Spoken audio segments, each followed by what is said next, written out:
안녕하세요. 저는 파주에 살고 있는 40대 초반 여자입니다. 이곳에 제가 겪었던 일들에 대해 글을 써 내려갈지 고민을 하다가 조금의 양심도 없는 한 사람 때문에 겪게 된 고통이 너무나 커서 사연을 신청하게 되었습니다. 남편과 저는 20대 초반에 만나 결혼을 했어요.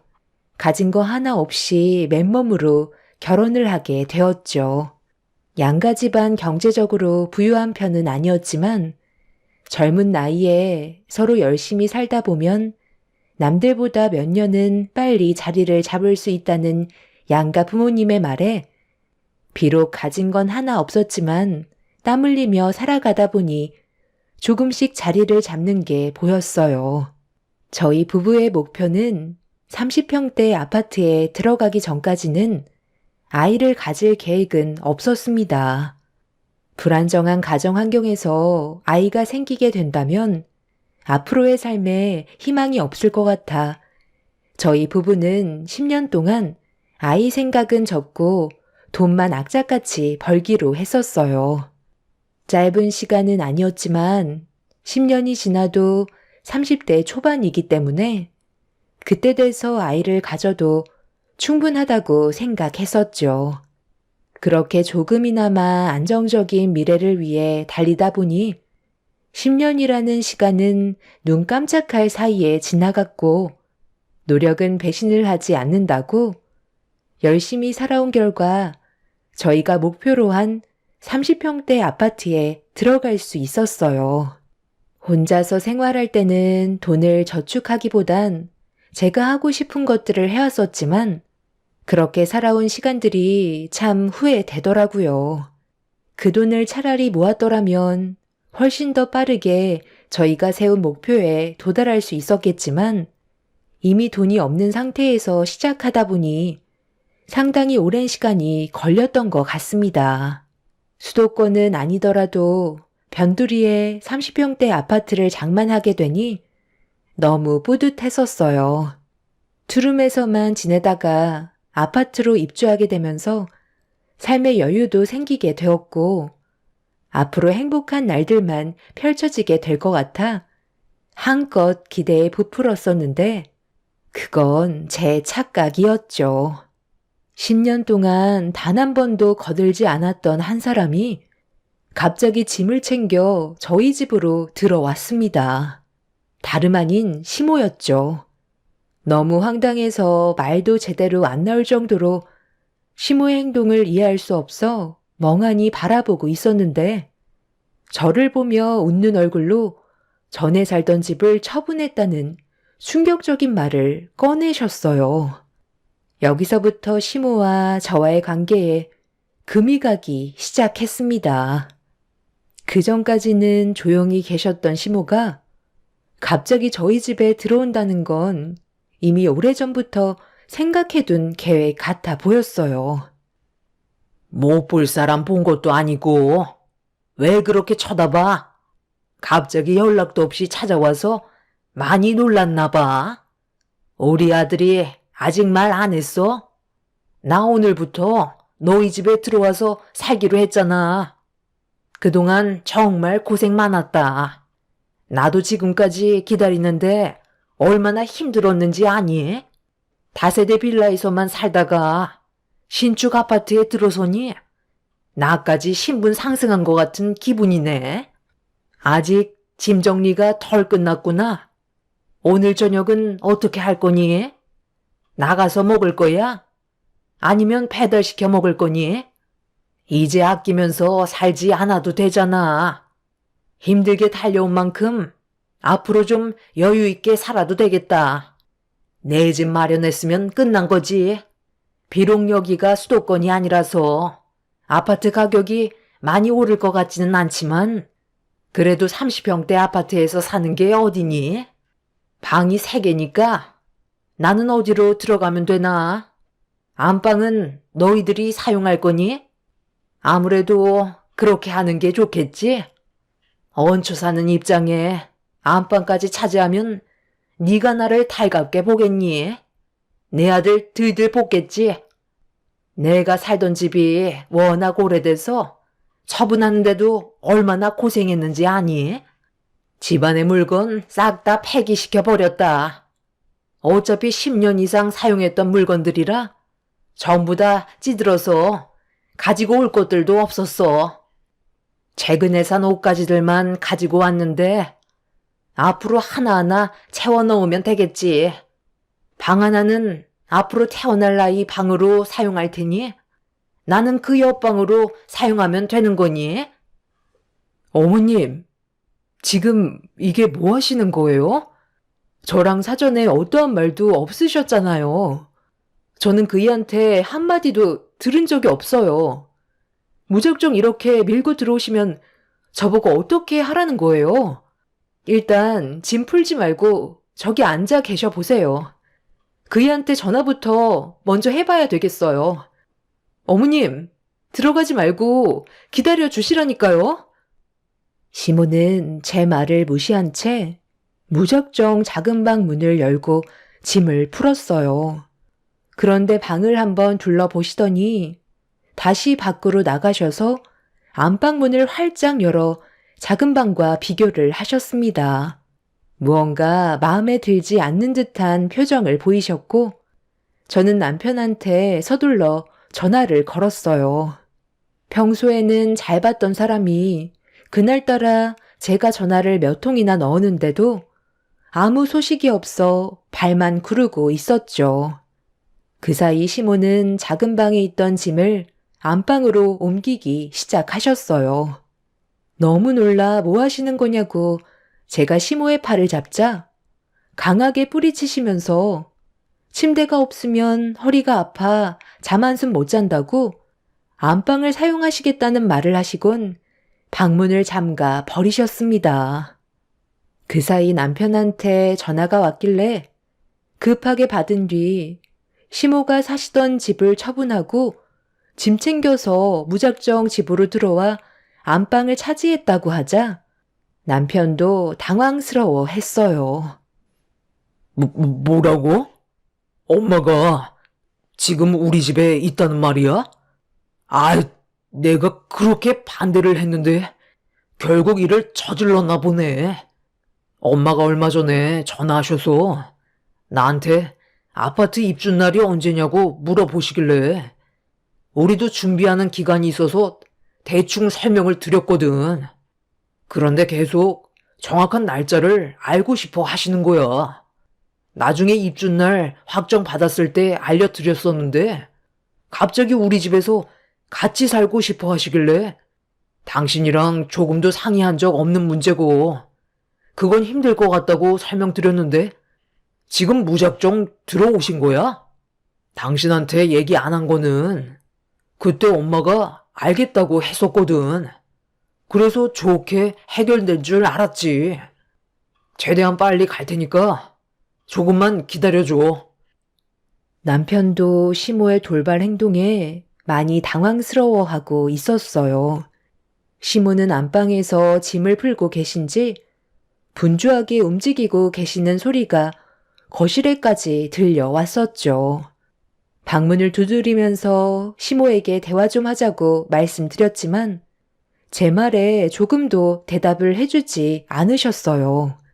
이건 정말 아닌 것 같아 안방문을 열 수 있는 열쇠로 방문을 열자 버럭 화를 내시면서 시애미 방에 함부로 문을 열고 들어왔다고 풀어놓으신 짐을 저에게 던지셨습니다. 시모가 연락도 없이 저희 집에 오셨을 때부터 이미 기분이 상당히 안 좋았었는데 저를 막대하시는 행동에 저도 불만을 털어놓게 되었죠. 상식적으로 이건 아닌 것 같아 다시 한번 말씀드렸습니다. 어머님, 제가 방금 그이한테 전화해 봤는데요. 저희 집에 들어오시는 거 반대했었다는데요? 이렇게 억지 부리시는 건 좋은 모습이 아니세요. 일단 나와서 얘기해요. 내 방인데 내가 왜 나가야 하는 거야? 아까 전부 다 설명했잖아. 이미 집을 처분했기 때문에 어디 갈 곳도 없다니까. 아들 집에 와서 살겠다는데 무슨 문제라도 있어? 이 늦은 저녁에 시애미를 내칠 거니? 나가서 먹을 거 아니면 저녁이나 준비해라. 여기까지 이 많은 짐들 가지고 오는데 얼마나 힘들었는지 알아?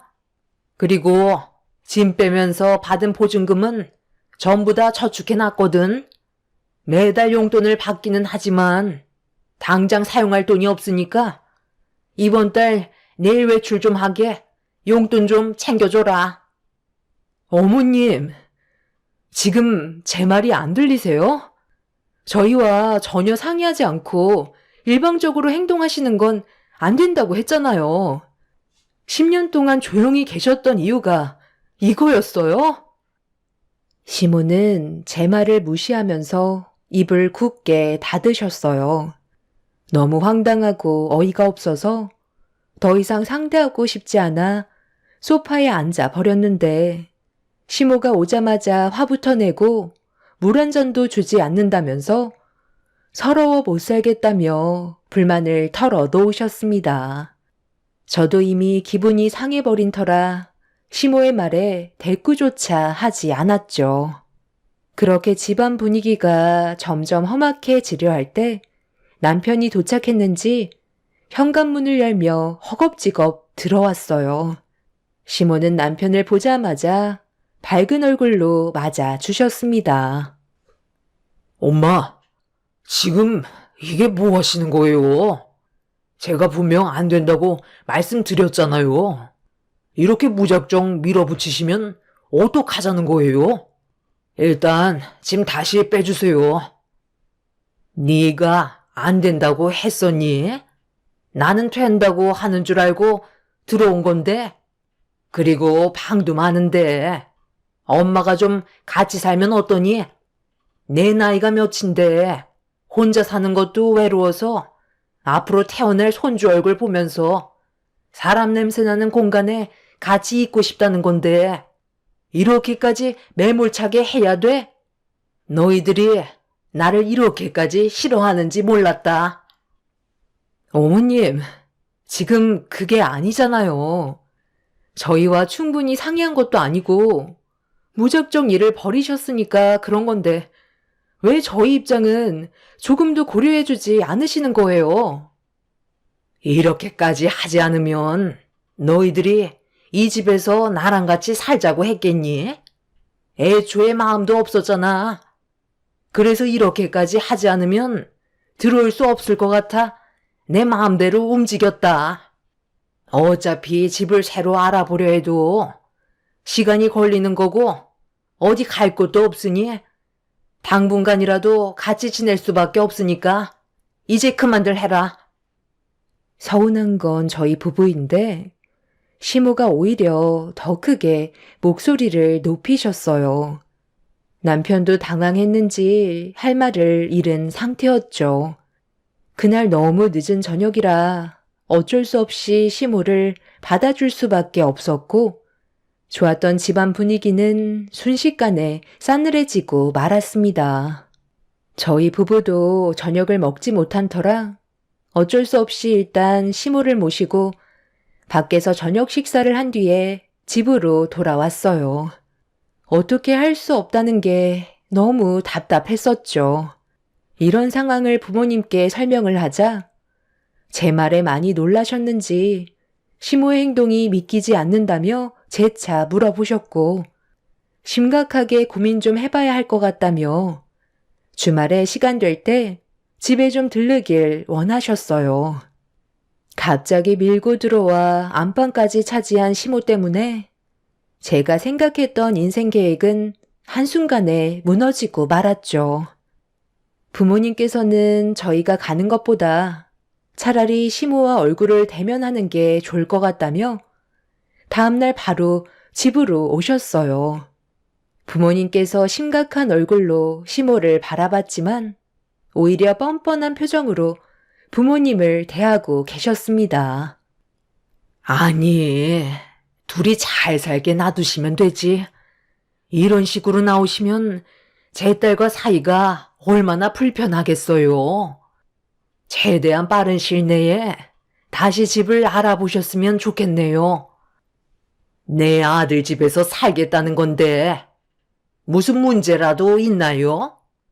혼자 사는 것도 외로운데 며느리가 차려준 밥상 좀 받아보려고 정말 신중히 결정을 내린 건데 저보고 지금 나가라고요? 이미 집이며 가정까지 전부 다 폐기 처분했는데요. 서로 얼굴 붉히지 말고 그냥 좋게 넘어갑시다. 이미 저는 마음을 굳혔거든요. 사돈이 이런 식으로 나오면 집안 싸움밖에 안 됩니다. 나이도 드실 만큼 드셨으면 서로 좋게 해결할 수 있는 방법을 생각하셔야죠. 혼자서 사시는 게 외롭고 힘드시면 제 딸 집 근처로 이사를 오시면 되는 거잖아요. 내일 당장 집 처분하고 적금 드신 거 다시 깨시고 집을 알아보시는 게 좋을 것 같습니다. 엄마, 모두가 이건 아니라고 하는데 왜 엄마만 고집을 부리시는 거예요? 끝까지 이러시면 서로 안 좋은 감정만 생긴다는 거 몰라요? 장인어른 말 들으세요. 너는 엄마가 혼자 사는 게 좋니? 너희 아빠 세상 떠나고 내가 얼마나 힘들었는지 알면서 그런 말이 나와? 네가 아파트에 들어가기까지 그동안 나도 얼마나 참고 기다렸었는데 같이 한 공간에서 살고 싶어서 그날을 기다리며 지금까지 홀로 외롭게 살아왔었다. 사돈도 정말 너무하시네요. 아직 서로 의지할 배우자가 있으니까 제 마음을 모르시는 거죠. 사랑하는 사람이 세상을 떠났을 때 그 아픔을 아세요? 내가 진짜 더럽고 치사해서 내일 당장 집 알아보겠습니다. 시모는 동네가 떠나갈 정도로 오열을 하셨고, 저희는 그런 시모의 모습을 보면서 정말 난감했었어요. 하지만 시모와 같이 살게 되면 분명 여러 가지로 마찰이 생기게 될 테고, 시모에게 좋은 감정이 생기지도 않을 것 같았습니다. 마음 단단히 먹고 아빠가 말씀하신 대로 근처의 집을 알아보는 게 제일 좋은 방법인 것 같았어요. 온 가족이 단호하게 나오자 시모도 더 이상 아무 말도 하지 않으셨죠. 그렇게 저희 아파트 근처로 집을 알아보고 있는데 생각보다 가격이 만만치 않더라고요. 시모가 가지고 계신 재산으로는 괜찮은 집을 구하기에는 어려움이 많았었죠. 만족하실 만한 집이 나와야 저희 집에서 나오실 마음이 생기실 텐데 저희가 마음에 들지 않는데 시모 또한 같은 마음일 것 같아 시간이 많이 필요했고 그 기간 동안 시모는 저희 집에 자리를 잡고 계셨죠. 제가 꿈꿔왔던 삶도 아니고 안방에서 지내지 못하는 것도 서러운데 시모 눈치까지 보면서 살아가야 하는 제 삶이 너무 처량해 보였습니다. 저희 부부는 아침을 안 먹고 출근하기 바쁜데 시모는 아침밥을 꼭 챙겨 드셔야 된다며 저보고 한두 시간 일찍 일어나 아침상까지 준비하길 원하셨죠. 삶의 패턴이 시모가 원하는 방향으로 점점 치우쳤고 저는 우울증 증세까지 오고 말았죠. 부모님께서 제가 정신적으로 너무 힘들어하자 더 이상은 안 될 것 같으셨는지 시모가 가지고 계신 돈에 저희 부모님의 돈까지 합쳐서 그나마 괜찮은 신축 빌라로 알아볼 수 있었어요. 남편은 저희 부모님께 최대한 빨리 갚겠다며 고개를 들지 못했었죠. 문제는 집안이 텅텅 비어서 가전이며 가구까지 싹 다 다시 새 걸로 사들여야만 했어요. 원하는 대로 해주지 않는다면 시모는 저희 집에서 절대 나가지 않겠다고 쐐기를 박으셨죠. 그 모습을 보는데 왠지 일부러 계획해서 일을 저지른 것 같은 느낌이 들 정도로 시모의 행동들에 소름이 돋았습니다. 그렇게 겨우 시모를 내보낸 뒤 다시 정상적인 삶으로 돌아온 저희는 그제서야 한숨 돌릴 수 있었지만 시모의 돌발 행동 때문에 온 가족이 금전적인 손해와 스트레스가 말이 아니었습니다. 용돈까지 꼬박꼬박 받아가시면서 바라시는 건 어찌나 많으시던지 시모가 저희 부부에겐 짐이나 다름없었어요. 남편도 시모 때문에 항상 제 눈치를 보면서 살아왔었고 시모는 시도 때도 없이 저희 집에 드나들면서 주말만 되면 새벽같이 오셔선 배고프다며 재촉하셨죠. 집을 알아봐 드렸는데도 제 삶이 변화된 건 시모가 저희 집에서 나가신 건 외엔 딱히 달라진 건 없었어요. 남편도 시모에게 불만을 털어놨었지만 항상 한 귀로 흘러 들으셨죠. 이런 시간이 지속이 되다 보니 어느새 이게 제 삶인가 보다 생각하며 받아들이게 되었고 그냥 마음을 내려놓고 살았어요. 매번 시모와 얼굴 붉히는 것도 너무 싫었었죠. 그렇게 하루하루 살다 보니 어느새 10년이라는 시간이 또 흘러버렸어요. 그 사이 아이도 낳고 어찌어찌 버티며 지내왔었죠.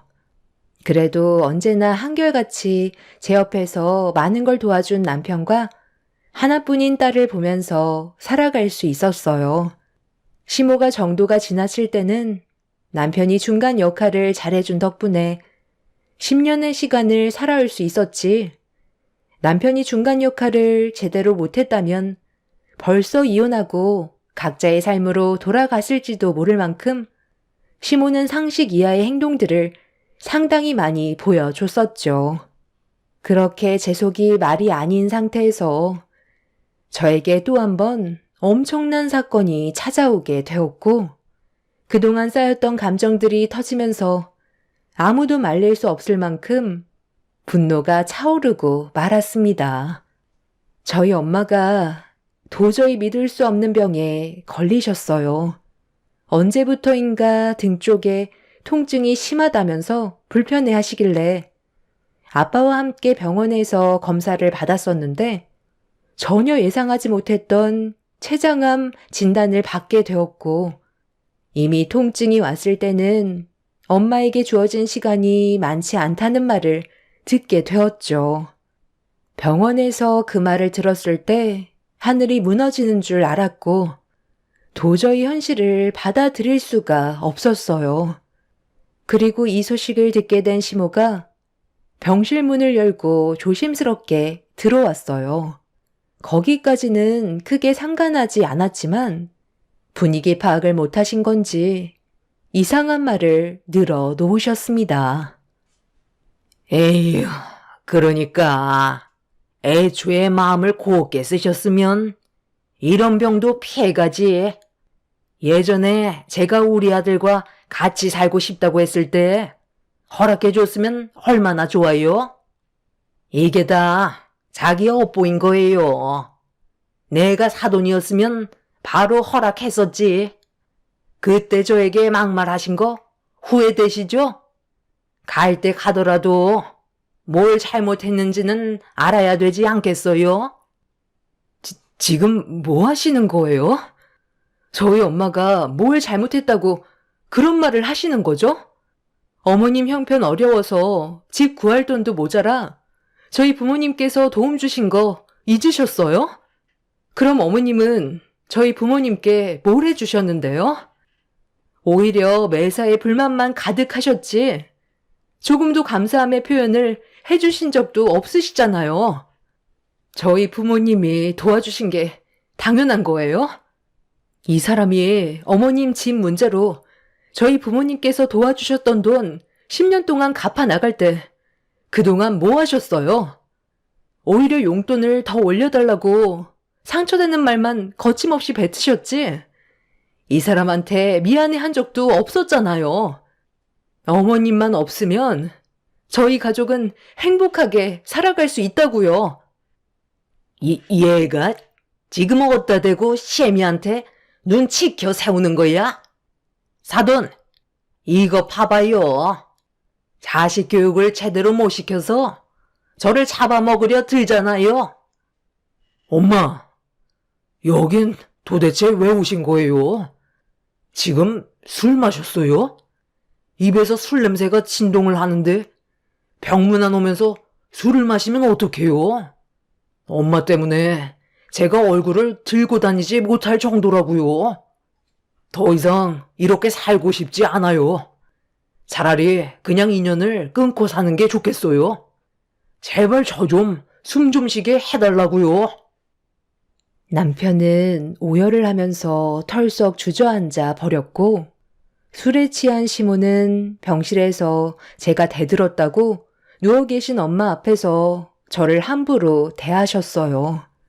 분위기 파악 못하고 손을 올리시려는 시모의 행동에 엄마 옆에서 침묵을 유지하고 계셨던 아빠가 시모의 뒷목을 잡고 병실 밖으로 패대기를 쳐버렸어요.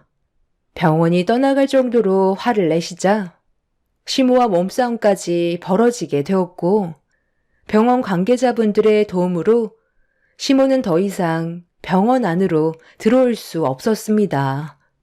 엄마는 시모의 행동에 상당히 큰 충격을 받으셨는지 결국 몸져 누우셨고 저희 가족은 그날 이후 시모에게 등을 돌렸어요. 어떠한 연락도 받지 않았고 집에 찾아와도 문조차 열어주지 않았습니다. 생활비까지 전부 다 끊어버렸죠.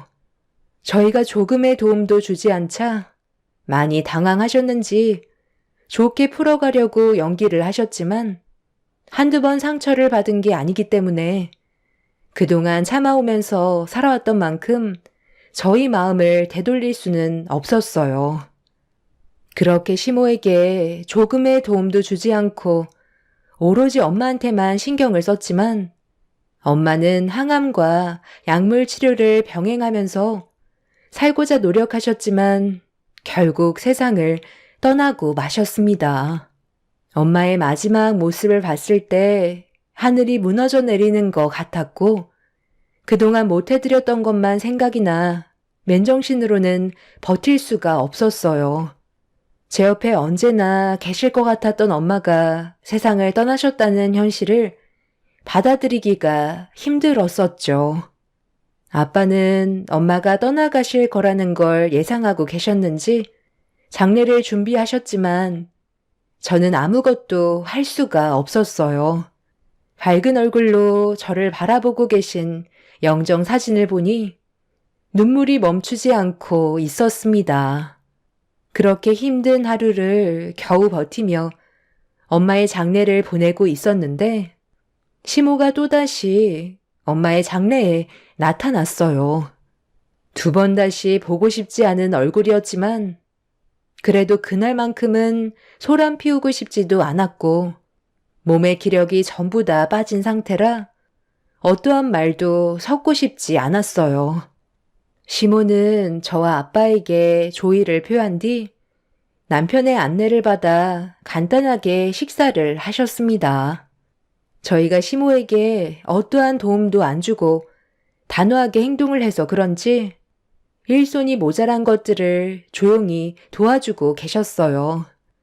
신경은 쓰였지만 엄마의 장례식장에서 돌발 행동은 하지 않을 것 같아 조금은 마음을 내려놓고 있었는데 늦은 새벽 시모와 충격적인 일이 벌어지고 말았습니다. 남편은 제 딸을 재우려고 먼저 집에 들어간 상태였고 아빠는 영정사진 앞에 멍하니 앉아 계셨어요. 저는 하루 종일 눈물을 흘려서 그런지 온몸에 힘이 하나도 없어 휴게실에서 잠깐 몸을 회복시키고 있었죠. 시모는 몇 시간 있다가 남편이 나갈 때 같이 따라 나섰는데 시모가 늦은 새벽에 다시 오셨습니다. 갑자기 왜 오셨는지 여쭤보려 했지만 몸에 힘이 하나도 없어 시모를 쳐다만 보고 있었죠. 엄마의 장례식장 안에 지저분한 것들을 치우고 계시길래 엄마가 병실에 누워 계셨을 때 막말을 하신 거에 대해 마음에 걸리셔서 조금이라도 도와주시려고 그러는 것 같아 시모를 묵묵히 바라만 보다가 저도 모르게 눈을 감았습니다. 아주 잠깐 잠이 들다가 갑자기 눈이 떠져 벽에 걸려있는 시계를 바라보니 1시간 정도를 잠들었더라고요. 아빠는 엄마의 영정사진 앞에서 쪼그린 상태로 잠이 들으셨길래 추워 보이시는 것 같아 담요를 덮어드린 뒤 옆에 앉아 가방 안에 들어있는 핸드폰을 꺼내 엄마와 함께 찍은 사진을 보고 있는데 순간적으로 무언가 느낌이 좋지 않았어요. 분명 가방을 닫아놨었는데 활짝 열려 있었던 거였죠.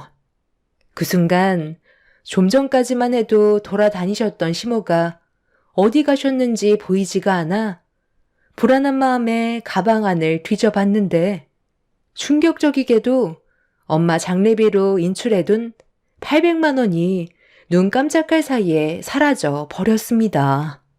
급한 마음에 관리실로 들어가 저희 쪽 장례식장 안의 상황을 확인해달라고 부탁했어요.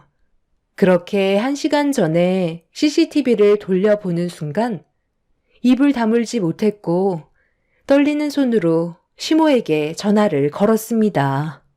제 전화를 받지 않길래 남편한테 전화를 했어요.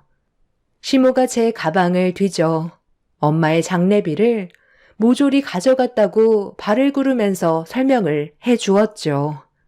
남편은 시모에게 전화를 해보겠다며 저와의 통화를 끊었고 저도 계속해서 시모에게 연락을 시도하자 갑자기 전화를 받으셨어요.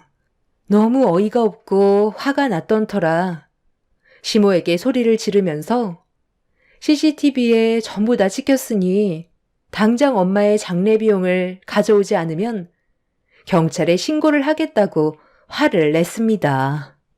그런데 시모는 침착한 말투로 저에게 한심하다는 말을 하셨어요. 그러게, 누가 가방 안에 장례비를 넣어놓으래? 너희들이 뭘 하고 있는지 뒤에서 전부 다 지켜보고 있었거든.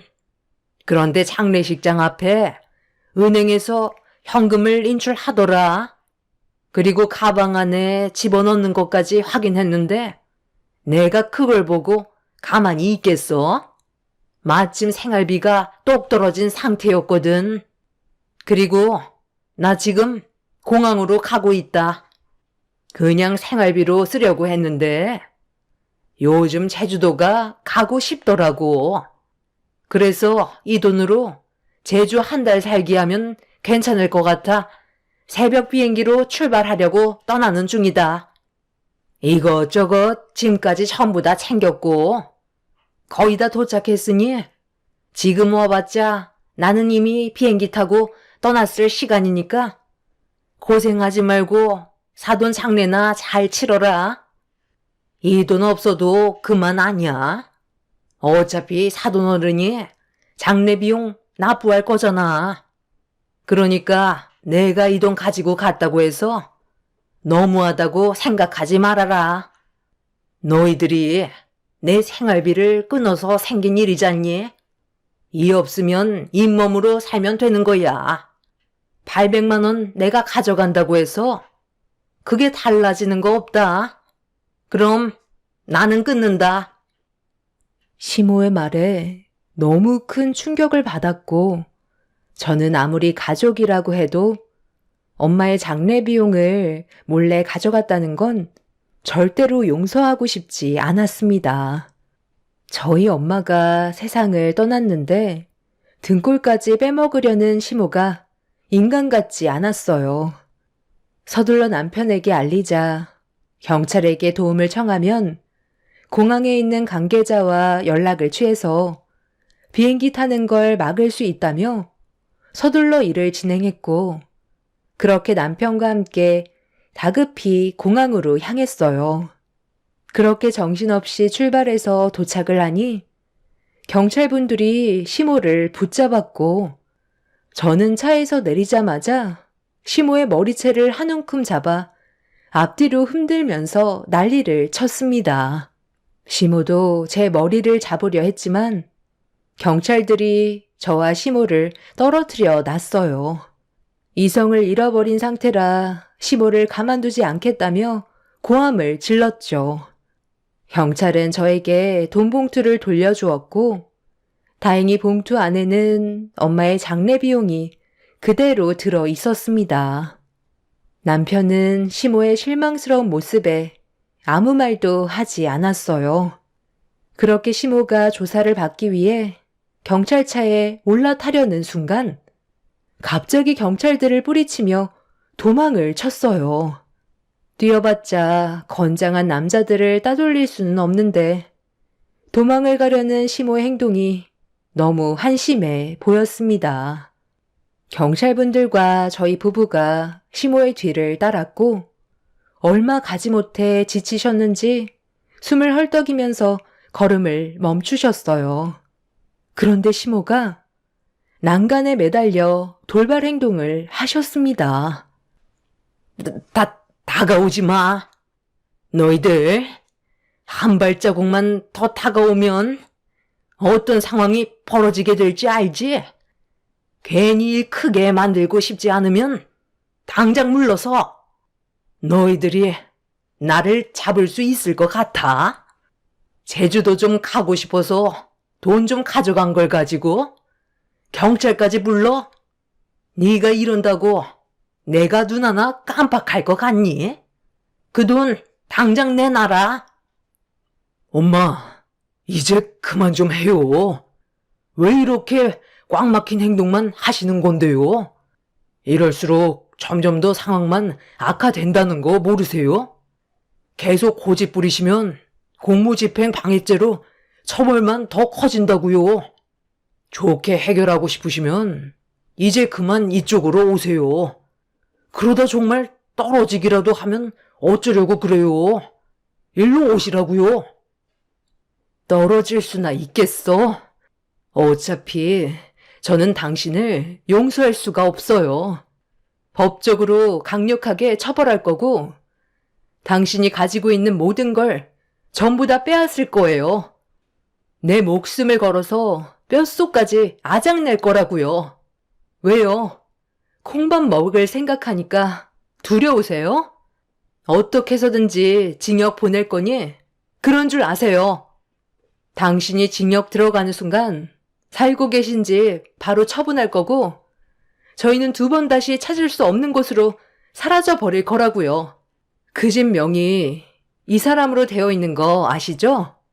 당신이 가지고 있던 돈보다 우리 쪽에서 지원해준 돈이 훨씬 많아서 그렇게 했던 거 기억 안 나요? 어쩌실 거예요? 경찰서로 가실래요? 아니면 계속 거기 계실 거예요? 어차피 오래 버틸수록 점점 가중처벌이 늘어난다는 거 아시죠? 시간을 끌면 끌수록 저에게는 더 유리한 조건이 되겠네요. 난간에 매달려 있던 시모는 제 말에 화가 치밀어 오르셨는지 저에게 달려들려고 난간에서 내려오려는 순간 갑자기 도망치면서 체력이 많이 떨어진 상태였고 다리에 힘이 많이 빠졌는지 미끄러짐과 동시에 몸의 균형을 잡지 못하고 뒤로 넘어지고 말았습니다. 결국 시모는 난간에서 떨어지게 되었고 서둘러 구조대의 도움을 받아 병실로 옮겨졌지만 상태는 너무 심각했어요. 2m 높이 정도 되는 난간에서 떨어졌으니 연세가 있으신 시모의 몸이 정상일 리가 없었죠. 결국 시모는 뇌사 상태로 눈을 뜨지 못하는 충격적인 상황으로까지 이어지고 말았습니다. 이런 일이 생겼다는 게 참 안타까울 뿐이에요. 서로 웃으면서 남은 인생 행복하게 살면 되는 걸 왜 이렇게 고집부리고 모난 행동을 하셔서 안 좋은 결과까지 오게 된 건지 답답하기만 합니다. 저희 엄마의 장례는 무사히 치렀지만 시모는 아직까지 병실에서 겨우 숨만 붙어 있는 상태로 누워 계세요. 오늘도 병원에 다녀오는 길이었죠. 사람이 세상 떠날 때가 되면 앞뒤 안 가린다더니 시모가 세상을 떠나시려고 그렇게까지 막 나가셨던 것 같습니다. 의사의 말로는 길어야 한 달이라고 합니다. 저희 엄마 장례가 끝난 지 얼마 되지도 않았는데 시모의 장례까지 치러야 하니 힘이 많이 빠지네요. 박힌 돌을 빼내는 건데도 얼마 뒤 세상을 떠나신다고 하니 마음이 좋지는 않습니다. 이 모든 일이 또 제 탓인 것만 같아 죄책감 또한 밀려오네요. 남편은 본인 손으로 경찰을 부른 거니 제 탓이 아니라고 하지만 마음이 무겁습니다. 두 번 다시 기억하고 싶지 않은 순간들이라 여기에 제가 겪었던 사연을 털어놓고 앞으로 있게 될 좋은 날들만 생각하려고요. 지나간 과거에 대해서는 더 이상 제 머릿속에 담아두고 싶지 않네요. 제 사연을 들어주신 분들께서도 가족들과 항상 평화를 유지하면서 행복한 시간들 많이 만들어 가셨으면 좋겠어요. 서로 헐뜯어봤자 그 결과는 참담할 뿐입니다. 오늘 하루 힘내시고 좋은 일만 가득하셨으면 좋겠습니다. 감사합니다. 안녕하세요. 저는 30대 후반 여자입니다. 최근에 정말 어이없는 일이 생겨서 너무 화가 나 이곳에 사연을 신청하지 않으면 잠이 안 올 것 같아 글을 쓰게 되었습니다. 남편과 부부로 함께 살아온 지 5년 정도 되었는데요. 결혼을 하는 것도 정말 쉽지 않았어요. 시댁집에서 말이 하도 많이 나와 시작도 하기 전에 어려움이 많았었죠. 처음 시모와 마찰이 생겼던 건 시댁이 인사를 드리러 갔을 때였어요. 시모와 좋게 대화를 이어나가고 있었는데 집 문제 때문에 남편이 조심스럽게 물어봤었죠. 그리고 제가 듣던 거와 다른 말을 시모의 입에서 듣게 되면서 남편의 얼굴은 사색이 되었습니다. 처음 얘기했던 거와 전혀 다른 방향으로 흘러갔었거든요. 남편이 저와 결혼을 생각할 당시 시모가 처음에는 집을 구할 때 부족한 자금을 어느 정도 맞춰주신다고 하셨는데 조금의 지원도 해줄 수 없다는 시모의 말에 저희 부부는 당황스러웠었어요. 남편은 무슨 이유 때문에 도와주실 수 없으신지 여쭤보았어요. 묵묵히 듣고 계셨던 시모는 예상 밖의 말을 꺼내셨죠. 네가 먼저 결혼하는데 집살 돈까지 지원을 해주면 너희 형은 앞으로 어떻게 하니?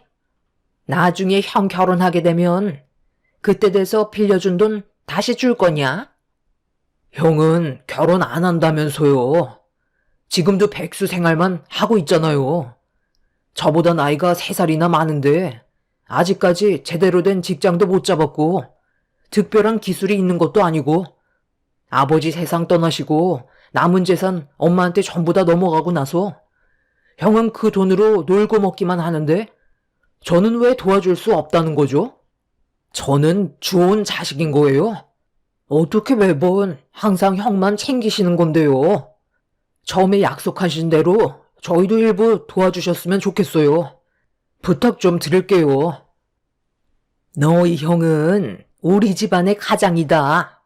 그렇기 때문에 나중에 큰일이 생겨도 너희 형이 전부 다 신경 써줄 테고 나랑 한 가지 약속을 했었다.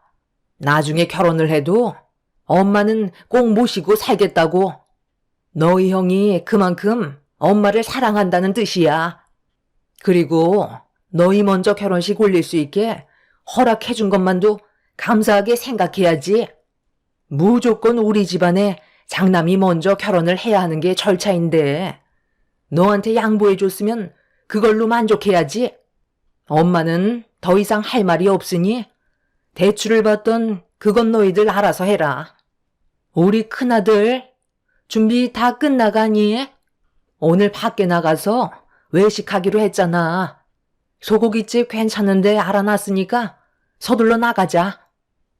엄마, 저는 나갈 준비 끝났어요. 대화는 잘 마무리하신 거예요? 그럼 이제 나가볼까요? 나랑 엄마 이제 나갈 건데, 여기 계속 있을 거냐? 대화 끝났다며. 그럼 이제 그만 나가봐. 형이 오늘 아침부터 굶어서 엄청 허기지니까 괜히 신경 거슬리게 하지 말고 후딱 나가봐라. 재수씨, 저한테 무슨 할 말 있으세요? 쳐다보는 게 상당히 불편해 보여서요. 아, 그리고 결혼 축하드려요. 원래 제가 먼저 결혼하고 그 다음에 동생이 해야 되는 건데 제가 양보했습니다. 시모와 아주버님의 말에 정말 어이가 없었죠. 결국 저희 부부는 시모에게 조금의 지원도 받지 못한 채 결혼식을 올린 뒤 대출을 받아 집을 알아보게 되었죠. 남편은 애초부터 시모에게 큰 기대를 하지 않았었다며 차라리 얼굴 안 보고 사는 게 좋을 것 같다고 한동안 연락도 하지 않고 찾아뵌 적도 없었어요.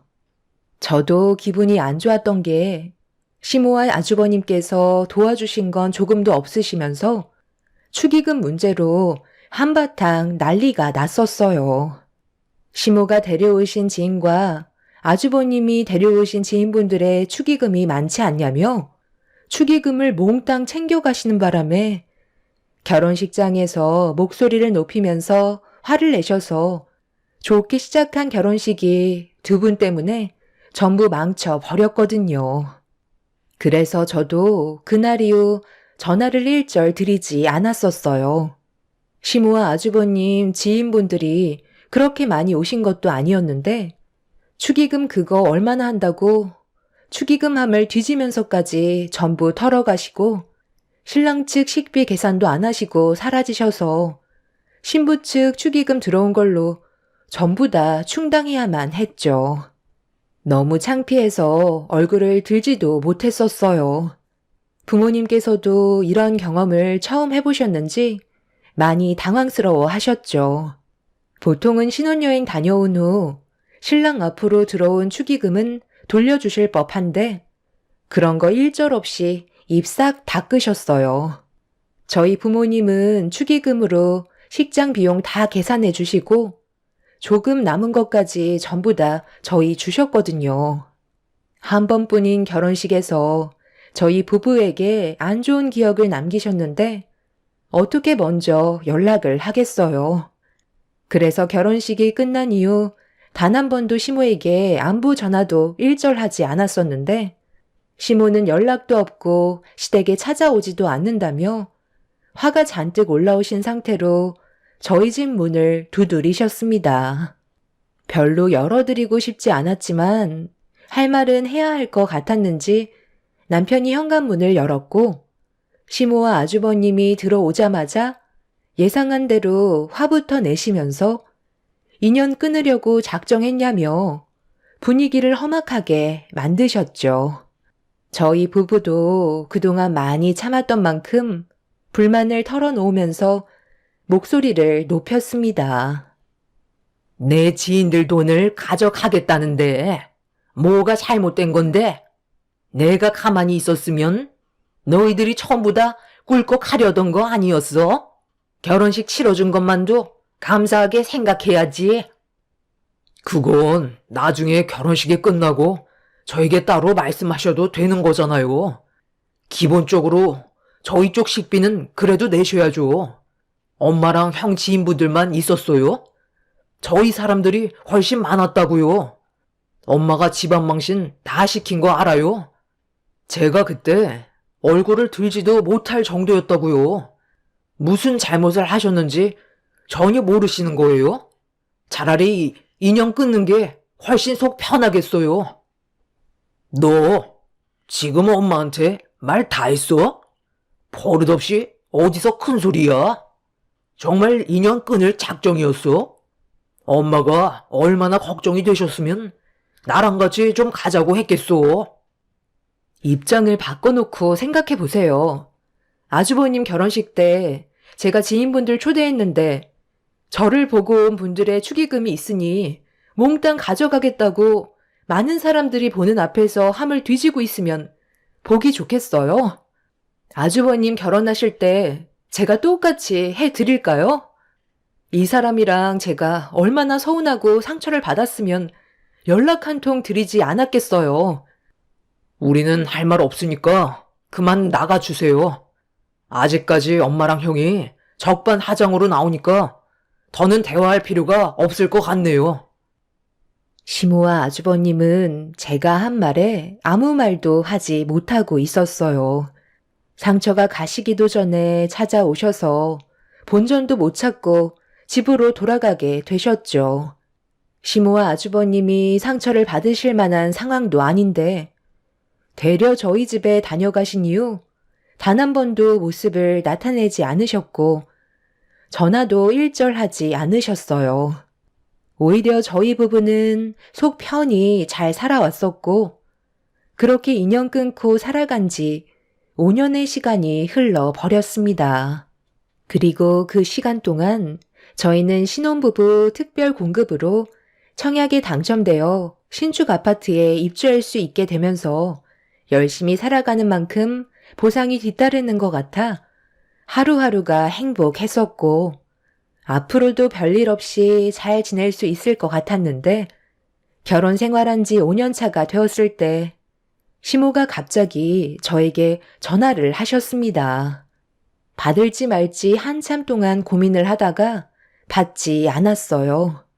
스트레스 받게 될 일을 만들고 싶지 않았습니다.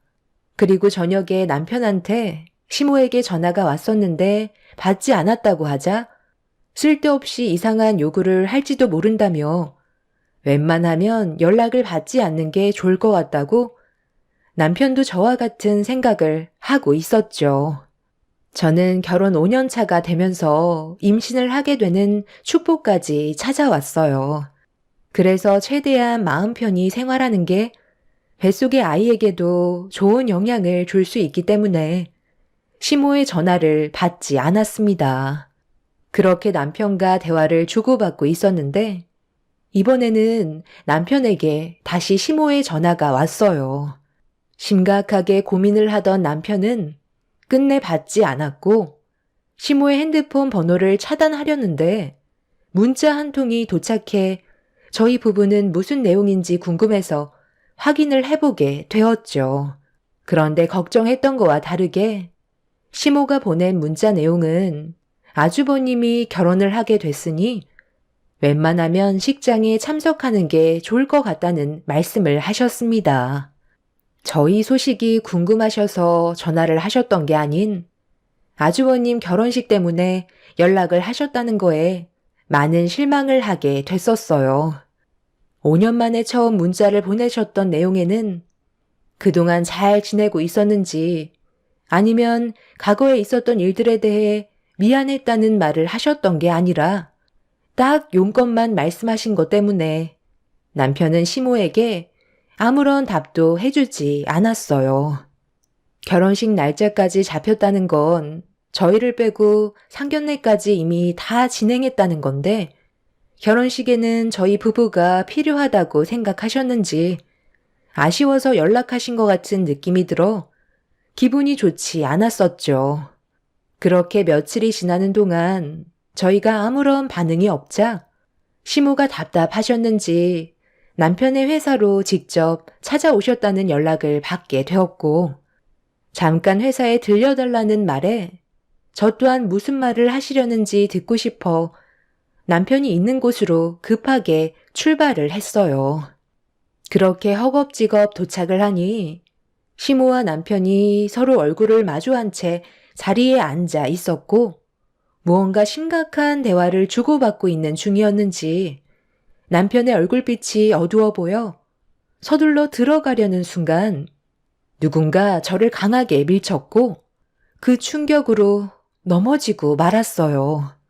임신한 몸이었기 때문에 최대한 조심해야 되는데 저를 밀어버린 여자는 넘어진 저에게 사과를 하는 것보다 오히려 제가 문 앞에서 얼쩡거렸다고 화를 내고 있었습니다.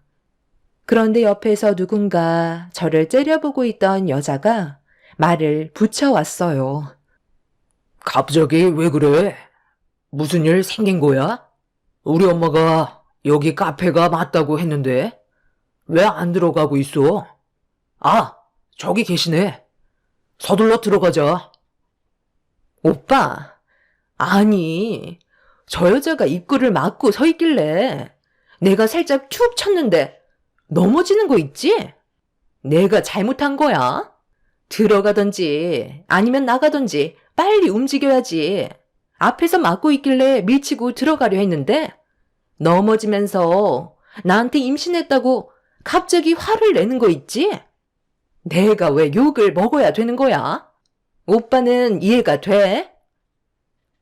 아니, 재수 씨가 여긴 어떻게 알고 온 거예요? 우리 엄마가 분명 종수만 불렀다고 했었는데 어디 다친 데는 없으세요? 그러게 왜 임신한 몸으로 나오셨어요? 뭐야? 그럼 오빠가 말했던 시동생 아내 되시는 분이야? 그럼 나한테는 동서인 건가? 잘 됐네. 나도 하고 싶은 말 많았었는데 이참에 한마디 해야 되겠어. 저를 밀쳤던 성격 고약한 여자는 충격적이게도 아주버님의 예비 신부였어요.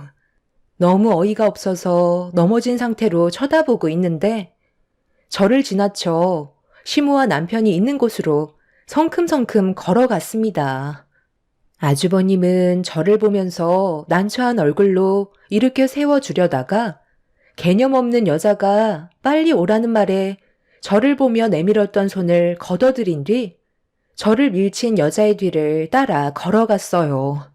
그 모습을 보면서 천천히 몸을 일으켜 숨을 돌린 뒤 남편이 있는 곳으로 걸어가자 저를 발견한 남편이 달려와 부축해 주었고 옆에 같이 앉을 수 있었죠. 첫 만남부터 아주버님의 예비 신부인 여자와 좋지 않은 감정이 만들어진 상황 속에 대화가 이어졌어요. 너는 부르지도 않았는데 왜 여기까지 온 거야?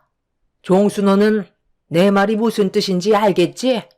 그래도 형이 늦은 나이에 결혼을 하는데 네가 형을 위해서 사회 정도는 봐줘야 하지 않겠어? 그게 어려운 것도 아니니까 이번 기회에 서로 좋게 풀고 다시 예전처럼 웃으면서 지냈으면 하는데 그렇게 해줄 수 있는 거지? 제 마음 풀리지도 않았는데 무슨 사회를 보라고 하세요? 그리고 사회는 형 친구분들께 부탁드리지 왜 동생인 저보고 하라 하세요? 아까도 말씀드렸지만 지나간 일이라고 해서 그냥 넘어갈 생각 마세요. 저희는 아직까지 상처가 남아있는데 엄마랑 형은 왜 자꾸 인정을 안 하는지 모르겠어요. 사과 한마디 하는 게 그렇게 힘들어요? 원하는 걸 얻으시려면 앞전의 일들부터 해결을 하셔야죠. 다시 한번 말씀드리지만 저희는 아직까지 그때 상처받았던 감정이 그대로 남아있어요. 그런데 당신 어디 안 좋아? 어디가 불편해 보이는데?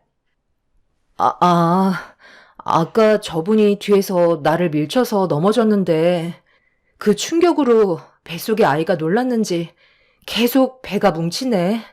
그리고 허리까지 삐끗한 것 같아 계속 시큰거려. 아니. 그게 사람 지나가는 길을 막고 있으니까 상식이 없는 사람 같아서 말로는 안 통할 것 같아 살짝 밀치고 들어가려 했던 건데 혼자서 넘어진 거예요. 저기요. 그게 지금 말이 된다고 생각해요? 상식적으로 입구 앞에 사람이 서 있으면 잠시만요, 지나갈게요. 가 먼저 아닌가요? 어떤 상황인지 알지도 못하면서 무턱대고 뒤에서 밀면 어쩌자는 거예요? 이 사람 임신했다고요. 둘 다 잘못되면 그쪽이 책임질 거예요? 형은 저런 여자랑 지금 결혼하겠다는 거야? 내가 충고 하나 하겠는데 사람 함부로 잘못 들이면 집안 망하는 거 순식간이야. 내가 봤을 때 저 여자랑 결혼하면 형 인생도 말아먹을 거라고. 제발 정신 좀 차려. 너 지금 형수한테 말버릇이 그게 뭐야? 당장 사과하지 못해? 그래도 동생이라서 최대한 좋게 해결하려 했는데 이거 안 되겠네. 엄마, 나 결혼식 때 저놈이 참석하는 거 보고 싶지 않으니까 그만 일어나는 게 좋겠어요. 오냐오냐 하니까 아주 형이 만만하지? 너희 형수가 잘못을 했어도 그런 식으로 말을 하면 안 되는 거야. 내가 너희들과 잘 지내려고 생각한 것부터가 잘못된 것 같다. 그래도 가족이니까 과거의 일들은 전부 잊어버리고 다시 시작해보려고 했는데 어쩜 너희들은 안 맞아도 이렇게까지 안 맞을 수가 있니? 종수 너는 내 뱃속에서 나온 자식이 맞는지 의문이 들 정도다. 어차피 이렇게 된 거 확실하게 알았다. 5년 동안 등지고 살았으니까 앞으로도 그렇게 하는 게 좋을 것 같으니까 두 번 다시 우리 연락하지 말고 살자. 이래서 내가 큰아들만 믿고 사는 거야. 너는 믿을 만한 구석이 하나도 없어. 그러니 너희 결혼할 때 냉전 한 푼 지원해주지 않았지. 너희 큰형은 이번에 집 살 때 3억 지원해줬다. 원래 한 집에서 같이 살까 했었는데 그래도 신혼인데 둘이서 어느 정도 시간 좀 보내고 손주까지 낳아야 되니까 엄마가 가진 재산 전부 털어줬거든. 그리고 이건 너희들 몫이다. 지금 이게 뭐예요? 설마 저희한테 돈을 달라고 하시는 건 아니시죠? 34평 아파트가 6억이나 해요? 그런데 그 절반인 3억의 잔금을 저희 보고 납부하라고요? 내가 너한테 얘기했니? 내 아들과 대화 중이니까 좀 빠지거라. 종수 너 그동안 키워주는데 얼마나 많은 돈이 들어갔는지 알아? 이 정도는 엄마가 받아도 된다고 생각하는데 5년 동안 돈 좀 꽤 모았을 거 아니야? 지금 살고 있는 집을 줄여서라도 너희 형 입주하는데 잔금 치러주도록 해라. 오늘 보자고 했던 이유가 이것 때문이다. 너희들이 먼저 자리 잡았으니까 이 정도는 도와줄 수 있잖아. 장남이 살아야 집안이 다 살지. 입주날 얼마 남지 않았으니까 최대한 빨리 송금하거라. 시모는 아주버님 결혼식 비용이며 집까지 가지고 계셨던 재산을 탈탈 털어준 상태였어요. 아파트도 이름 있는 아파트라 가격 또한 상당했었죠. 정말 어이가 없었던 건 능력도 없는 아주버님한테 6억짜리 아파트를 알아봐 준 거였어요. 무슨 생각으로 그런 일을 저질렀는지 이해할 수가 없었는데 알고 보니 아주버님과 결혼할 여자가 꼴에 욕심은 많아가지고 명품 아파트에 들어가고 싶었는지 시모집 근처에서 손가락 안에 드는 비싼 아파트로 결정을 했던 거였어요. 정말 한숨밖에 안 나왔던 게 경제적인 능력이 어느 정도 갖춰진 다음에 상황에 맞게 평수를 늘려가야 되는 건데 눈은 높아서 무리하게 일을 진행해버린 거였고 막상 잔금을 넣었는데 3억이 모자라 그걸 채우기 위해 저희 남편을 불렀다는 게 기가 막혔었죠. 저희 부부는 더 이상 대화조차 섞을 필요가 없다 생각해 자리에서 일어났고 밖으로 나가려는 순간 시모가 앞을 가로막아 서더니 3억 잔금을 해결해주지 않으면 절대 못 나간다고 화를 내셨어요. 하지만 남편은 이미 시모와 평생 인연을 끊어내려고 결정을 했는지 시모를 밀친 뒤 건물 밖으로 빠져나왔습니다. 시모의 억지스러운 행동에 너무 큰 실망을 하게 된 저희는 그날 이후 2번 다시 어떠한 연락도 받지 않았고 나중엔 전화번호까지 바꿔버렸어요. 그렇게 아주버님은 저희 없이 결혼식을 진행했다는 소식을 접하게 되었는데 얼마 뒤 다시는 시댁집안과 얼굴 안 보면서 살게 될 줄 알았지만 예상하지 못한 충격적인 일이 터지게 되면서 남편은 이성을 잃고 말았습니다. 저희가 아주버님이 입주하게 될 아파트 잔금을 치르지 않자 아주버님이 대출을 받아 어찌어찌 3억을 채워 입주를 한 것 같아 보였어요. 그런데 여기에서 문제가 생기게 되었는지 시모가 저희 부모님 집에 찾아오셨다는 연락을 받은 저희 부부는 급하게 친정으로 향했어요. 시모는 오열을 하시면서 도와달라고 애원하셨어요. 지금 여기에서 뭐 하시는 거예요? 왜 저희 부모님한테 도와달라고 손을 내미시는 건데요? 당장 나가세요. 서로 안 보고 살면 편하잖아요. 그만 좀 하시라고요. 이번에는 정말 도움이 필요해서 찾아왔다. 안 그럼 우리 큰아들이 길거리에 나앉게 생겼다고. 내가 쓰러지는 걸 꼭 봐야만 되겠니? 사돈, 저희 좀 도와주세요. 저희 큰아들놈이 글쎄, 이번에 힘들게 입주하게 된 집을 저 몰래 처분하고 그 돈으로 새며느리와 제가 준 3억으로 큰 돈을 만져보겠다며 경마장에서 모든 돈을 탕진하고 말았어요. 큰아들은 경마 같은 거 전혀 할 줄 모르는데 알고 보니까 새며느리가 알려줬더라고요. 몇 번 같이 다니다 보니 재미를 느꼈는지 결국 일을 저지르고 말았어요. 큰아들이 대출도 많이 받아서 지금 신용불량자까지 되어버린 상태인데 제가 할 수 있는 게 아무것도 없어요. 제가 저번에 말씀드리지 않았어요? 사람 잘못 들어오면 집안이 망한다고 했잖아요. 엄마는 왜 제 말을 조금도 들으려 하지 않는 거죠? 당장 나오세요. 장남이 살아야 집안이 산다고요. 그 집안 엄마 혼자 세워보세요. 여기가 어디라고 찾아오는 거예요? 당장 일어나세요. 엄마랑 형이 저지른 일이니까 알아서 하시라고요. 남편은 화가 머리끝까지 올라왔는지 한 번만 도와달라고 싹싹 빌고 있는 시모의 멱살을 잡은 뒤 밖으로 끌고 갔어요.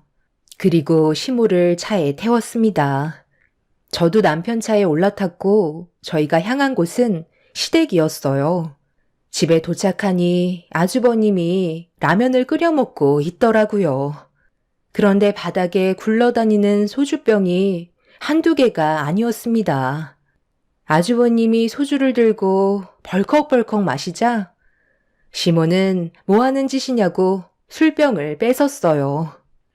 그리고 아주버님과 결혼한 여자는 어디 갔냐며 집안을 둘러보고 있었는데 아주버님이 시모에게 서류 한 장을 던져 주었어요. 저희는 바닥에 떨어진 서류를 확인해 보았고 그 안에 적힌 내용은 충격적이게도 이혼 서류였습니다. 결혼한 지 얼마 되지도 않았는데 갑자기 이혼을 한다니까 어이가 없었어요.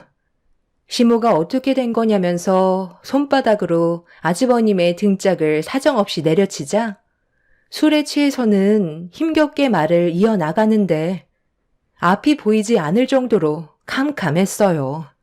그리고 시모는 주저앉아 오열을 하셨죠. 지금 그걸 말이라고 해? 새며느리가 집 밖으로 나가면 네가 붙잡아야 할 거 아니야? 이렇게 되면 앞으로 너 인생은 어떻게 할 건데? 새며느리가 정말 그렇게 얘기했니? 아유, 그렇다니까요. 더 이상 저랑 같이 살고 싶지 않다고 했어요. 돈도 다 탕진했고 저와 함께 살면 앞으로 입에 풀칠도 못할 것 같다면서 이혼 서류를 내미는데 어떻게 붙잡아요? 제가 지금 일을 하고 있는 것도 아니잖아요. 빚만 잔뜩 있는 신용불량자에 일도 안 하는 백수니까 더 이상 볼 필요가 없었겠죠. 그래서 그냥 가게 놔둔 거야? 너 혼자 모든 걸 결정한 게 아니잖아. 걔가 너를 이렇게 만든 거니까 당연히 새며느리한테도 책임이 있는 거라고. 나는 절대로 너희들 이혼 받아줄 수 없으니까 당장 들어오라고 해라. 그리고 최대한 빨리 일자리 구해서 열심히 돈 벌어 빚 갚고 다시 일어나면 되는 거야. 지금 제 나이가 몇인데 저 같은 놈을 어디서 받아준다고요? 그냥 엄마 옆에서 평생 같이 지내면 되는 거죠. 엄마는 저만 있으면 행복하다고 하셨잖아요. 지금 사태 파악이 전혀 안 되시는 거예요? 그 많은 돈을 잃어놓고도 웃음이 나와요? 술 먹으면 모든 게 해결이 되나요? 왜 이렇게 사세요? 한 번뿐인 인생이 아깝지도 않으세요? 열심히 땀 흘려 돈 벌어 가족들과 행복한 시간 가지면서 살아가는 게 힘든 것도 아닌데 그게 싫어서 이렇게까지 여러 사람 고생시키는 거예요? 당신 흥분하지 마. 아이한테 안 좋아. 잘 가 있어. 금방 나갈게. 어차피 우리가 해줄 수 있는 건 아무것도 없어. 돈이 많은 집안도 아니면서 허황된 꿈만 쫓아가니까 이런 일이 생기는 거지. 내가 그랬지. 그 여자는 아닌 것 같다고. 형이 가지고 놀기 딱 좋으니까 이용해 먹은 거잖아. 어느 누가 형 같은 사람을 좋아하겠어?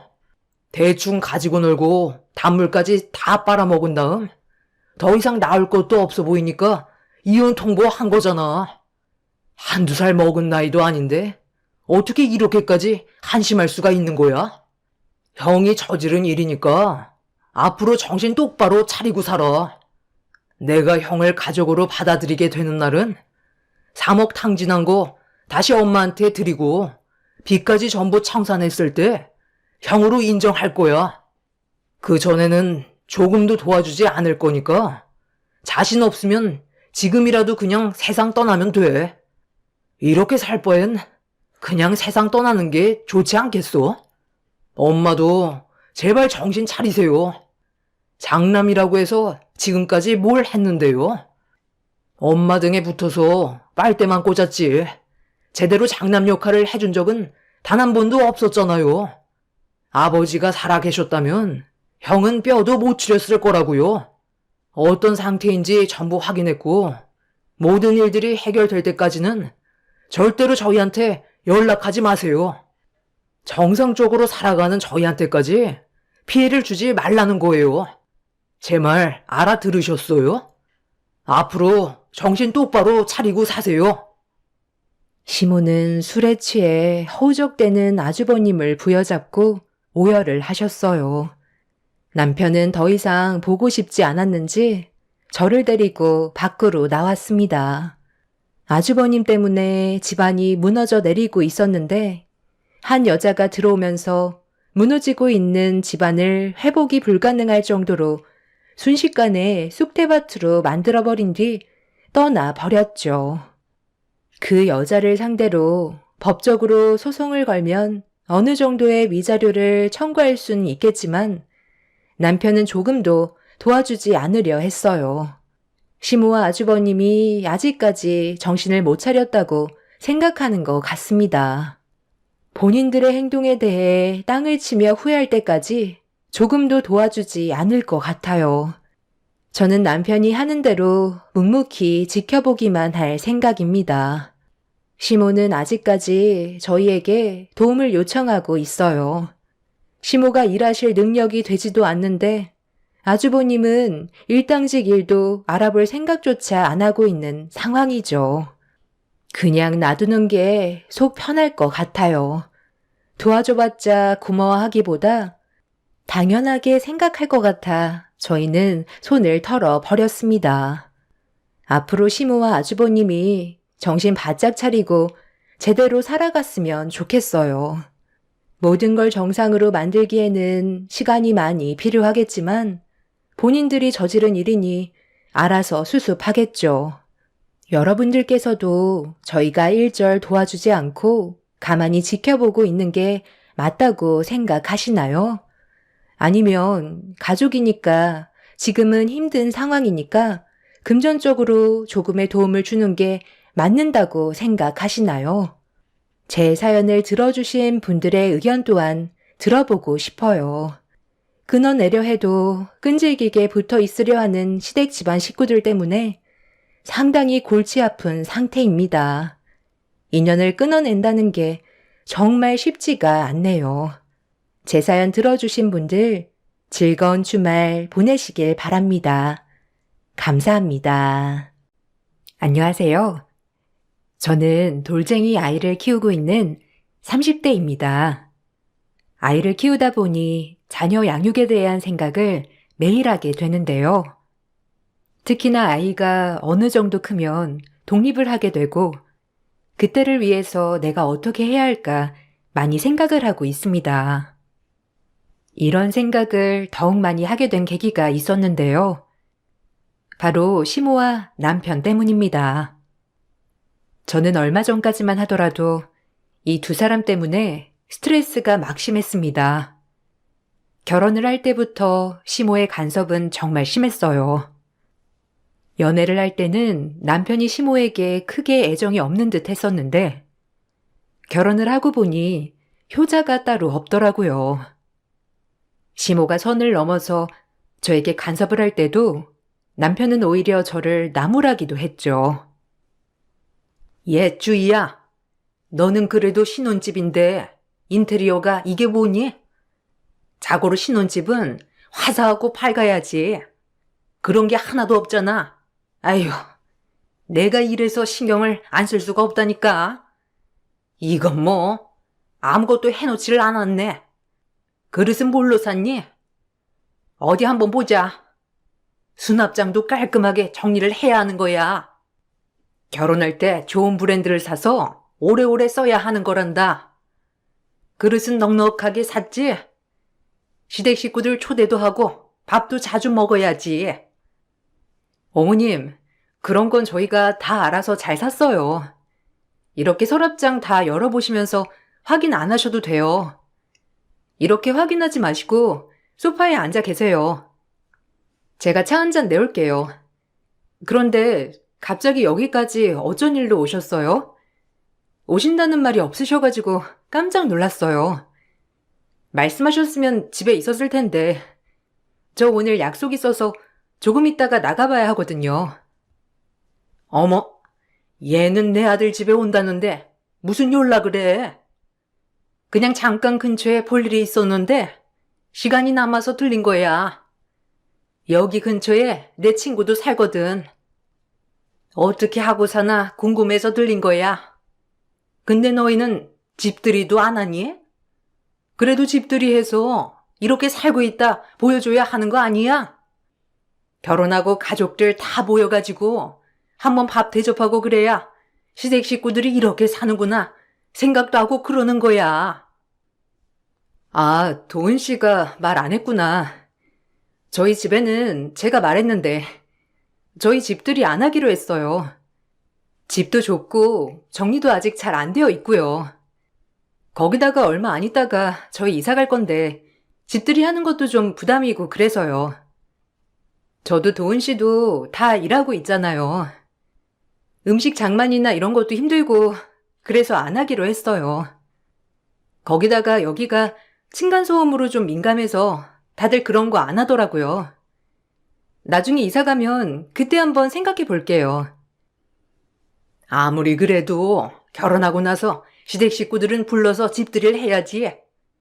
아무튼 너네가 이렇게 살고 있다는 거 보려면 집들이를 해야 하는 거다.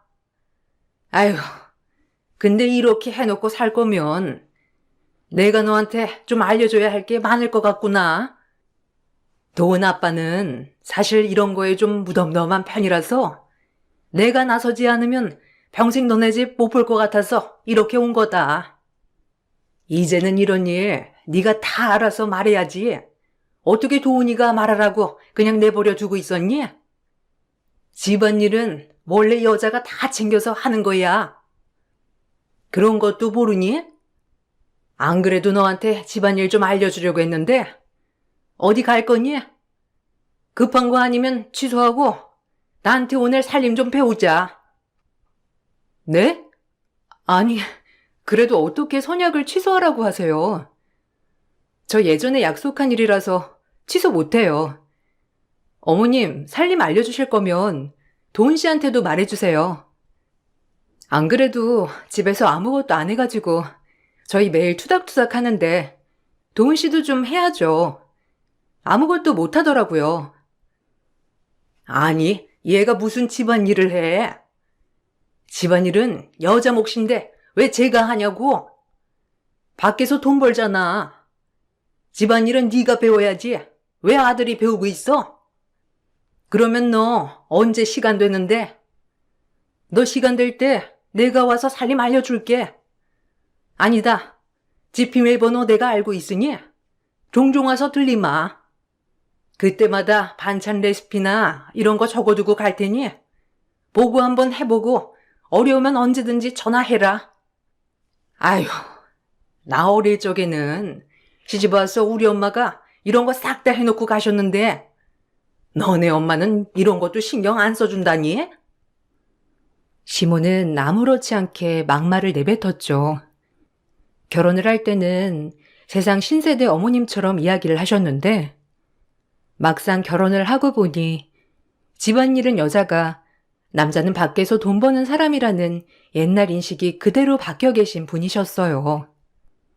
심지어 저 역시 일을 하고 있음에도 불구하고 그런 생각으로 저를 대하셨죠.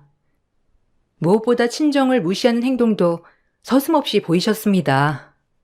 시모야 옛날 생각을 가지고 있다고 해서 넘어가더라도 제일 이해가 되지 않았던 것은 남편이었어요. 남편은 시모가 이런 말을 해도 아무렇지 않게 행동을 했습니다. 이런 행동, 태도 때문에 신혼 초부터 많이 다퉜죠. 아니, 당신은 왜 어머님이 나한테 막말해도 아무런 말도 하지 않아? 당신이 나서가지고 나를 보호해줘야 하는 거 아니야? 우리 집에서 당신한테 지금처럼 똑같은 요구하면 당신 무슨 생각이 들겠어? 왜 아무런 말도 안 하고 보고만 있느냐고. 아닌 건 아니라고 말을 해줘야지. 내가 아무리 그건 아니라고 해도 어머님은 다 무시하시고 계시잖아. 이럴 때는 당신이 나서서 중재를 해야 하는 거 아니야?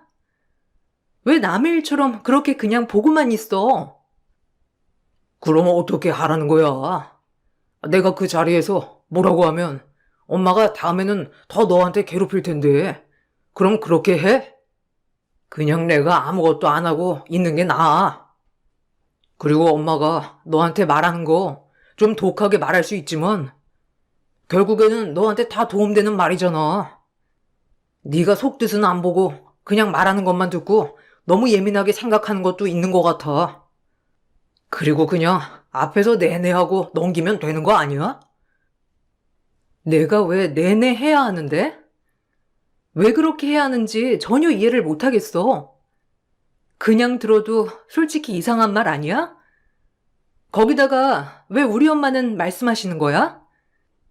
이건 내 살림인데 왜 우리 엄마까지 이렇게 모욕하고 있는데 그걸 그냥 내내 하면서 듣는 사람이 멍청한 거 아니야?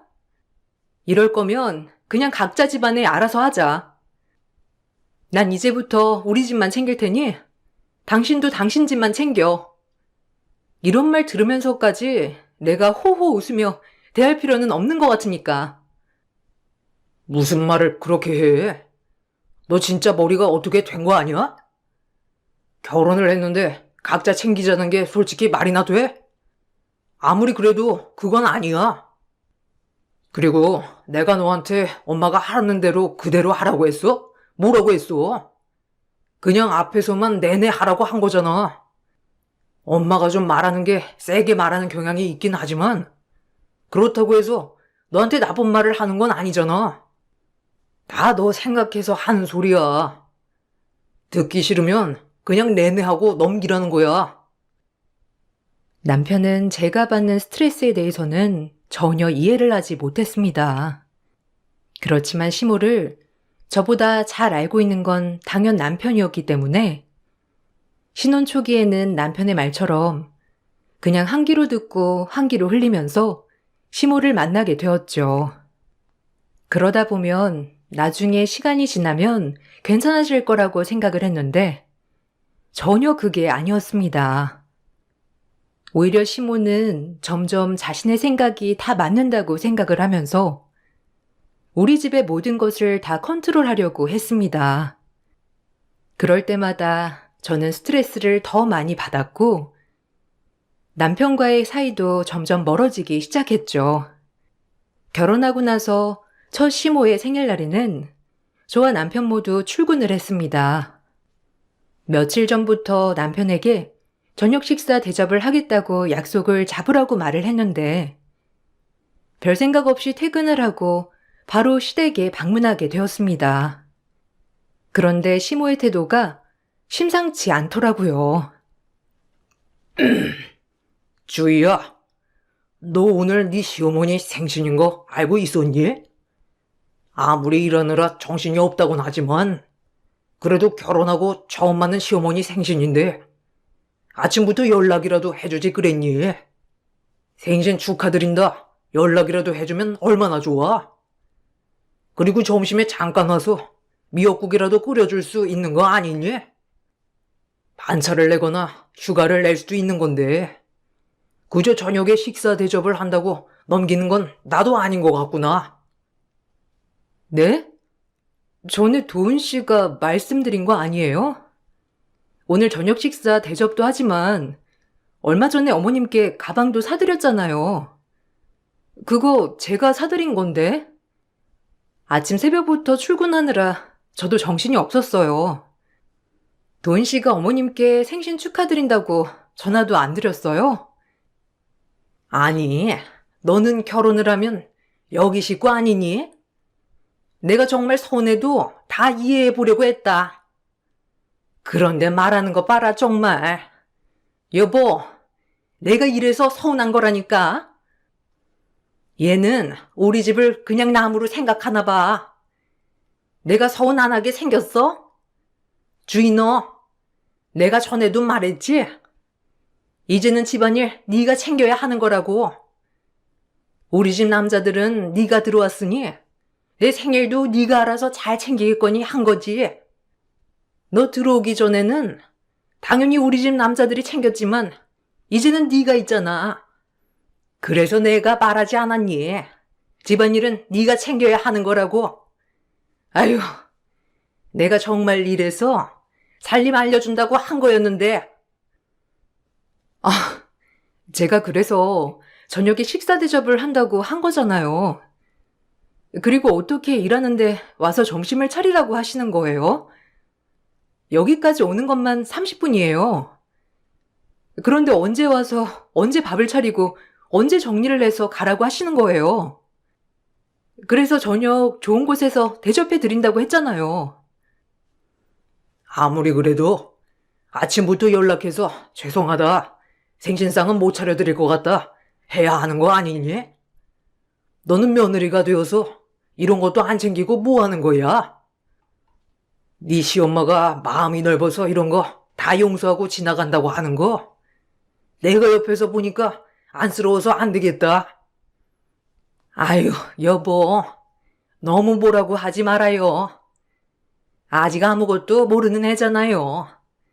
주희야, 내가 너 결혼한다고 했을 때 살림이라고는 아무것도 안 해본 티가 나서 조금 걱정은 했는데 사실 이렇게 아무것도 안 하는진 전혀 생각 못했다. 그래도 조금은 눈치껏 챙길 줄 알았는데 아휴, 이렇게 알려줘야 할 게 산더미라니. 아무튼 앞길이 구말리다 구말리. 그래도 어쩌겠니?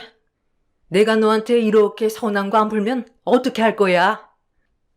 우리 집안 사람들이 네 편이겠니? 다 내 편이지?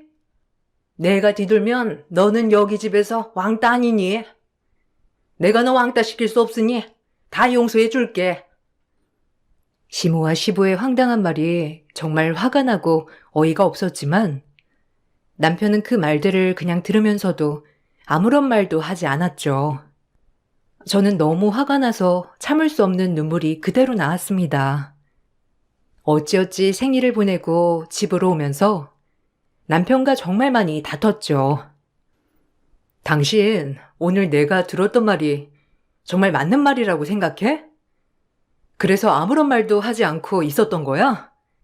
솔직히 말하면 나는 그게 맞는 말이라고 생각 안 해.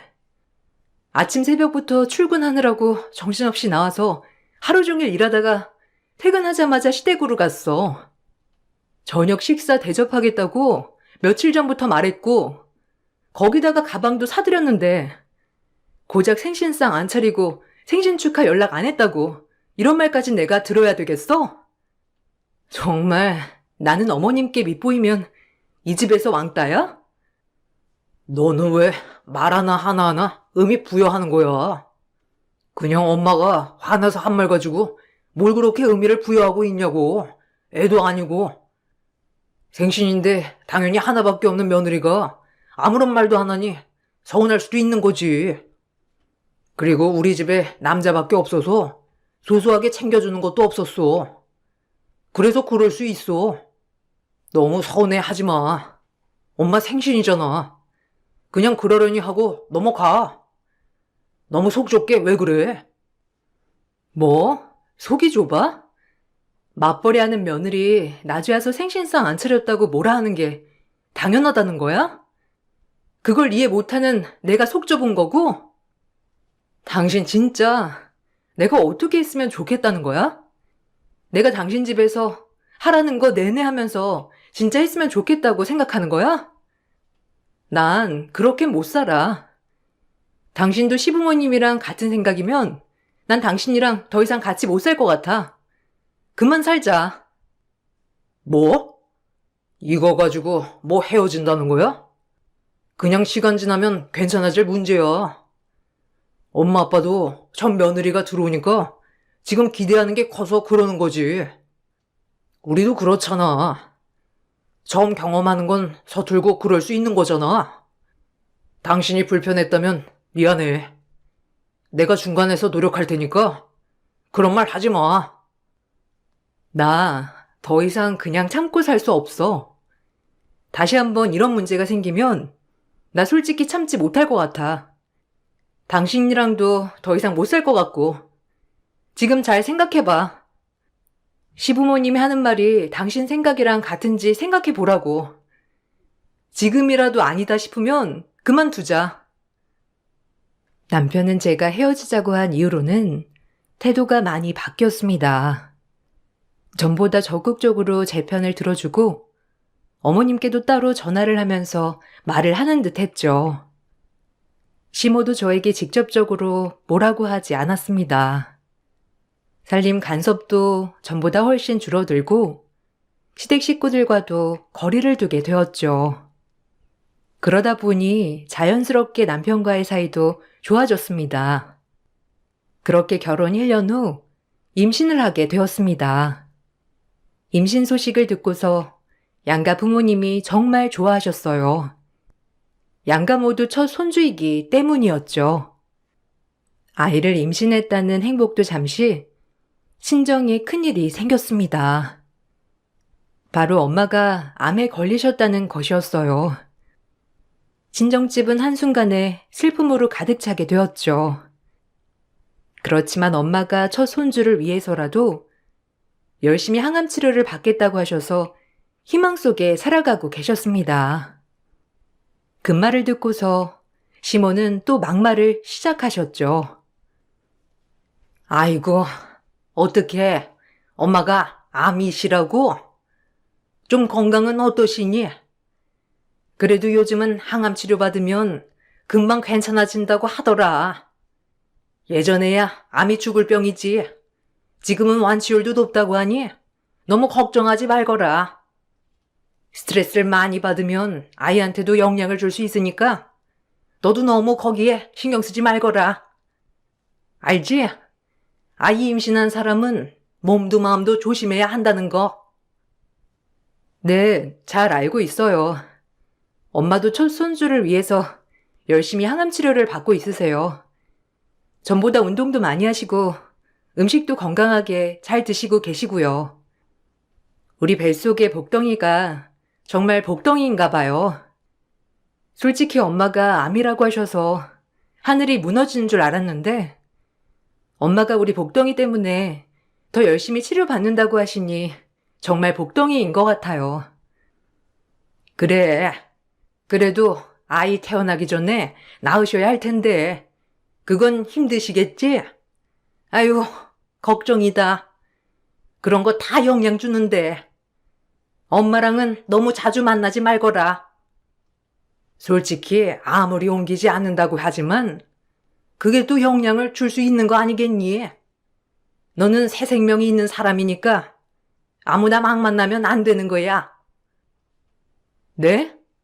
무슨 말을 또 그렇게 하세요? 저희 엄마가 아무나란 말씀이세요? 어머님, 왜 또 그렇게 말을 하세요? 진짜 너무 서운해요. 그렇게 말하지 마세요. 그리고 엄마를 만난다고 해서 뭐가 문제가 되겠어요. 어머님이 그렇게 말씀하시면 저는 더 스트레스 받아요. 그럼 스트레스 안 받게 저 어머님 안 만나야겠네요. 아니, 몸 아픈 사람을 만나지 말라는 게 뭐가 문제야? 몸이 아픈 사람을 만나면 영향받을 수 있는 거 아니니? 그리고 나는 왜 안 만난다는 거야? 나를 자주 봐야 네가 살림도 배우고 이런 생활의 지혜도 배우고 그러는 거 아니니? 네가 뭘 몰라서 지금 기분 나쁘다 하는가 본데 옛 어른들은 다 이렇게 말했다. 내가 무슨 말을 했다고 그러는 거냐? 다 너랑 아기 걱정돼서 하는 말인데 왜 그렇게 받아들여? 시모는 억울한 듯이 말을 했지만 저는 시모의 말에 너무나 기가 막혔습니다. 오히려 감기 몸살에 걸렸던 날에도 아이 자라는 모습을 보고 싶다며 굳이 병원까지 쫓아왔던 것이 시모였기 때문이었죠. 정말 병균을 옮길 수 있는 시모의 행동은 정당한 것이고 열심히 치료받고 있는 엄마는 만나지 말라니 너무나 황당한 소리였습니다. 그래서 남편에게도 시모와 더 이상 만나지 않겠다고 했죠. 남편은 제가 했던 말이 있었기 때문에 저의 말에 알았다고 했지만 못마땅해 했습니다. 그렇게 저는 출산까지 시댁과 교류를 하지 않았고 오로지 남편과 시댁에 방문하곤 했죠. 중간중간 시모는 남편에게 무엇라 말을 하는지 남편이 슬며시 다시 시댁과 교류할 것을 말해보기도 했었어요. 어제 나 본가에 다녀왔어. 엄마가 그래도 너 생각 많이 하더라. 임산부한테 좋다는 거 다 챙겨주셨어. 골고루 먹어야 아이도 잘 큰다고 별일 없냐고 엄청 걱정하시던데. 아이 잘 크고 있는지 너무 궁금한데 물어볼 수 없다면서 우셨어. 당신 진짜 아이 태어나도 안 볼 거야?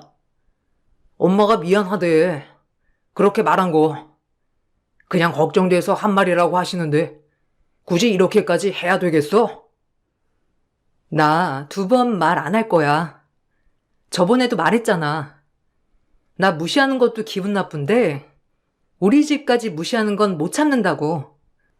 다음에 또 그러면 나 당신이랑 못 산다고 나 이미 여러 번 말했는데 당신 또 이럴 거야? 그리고 어머님, 당신 앞에서만 그렇게 말하지?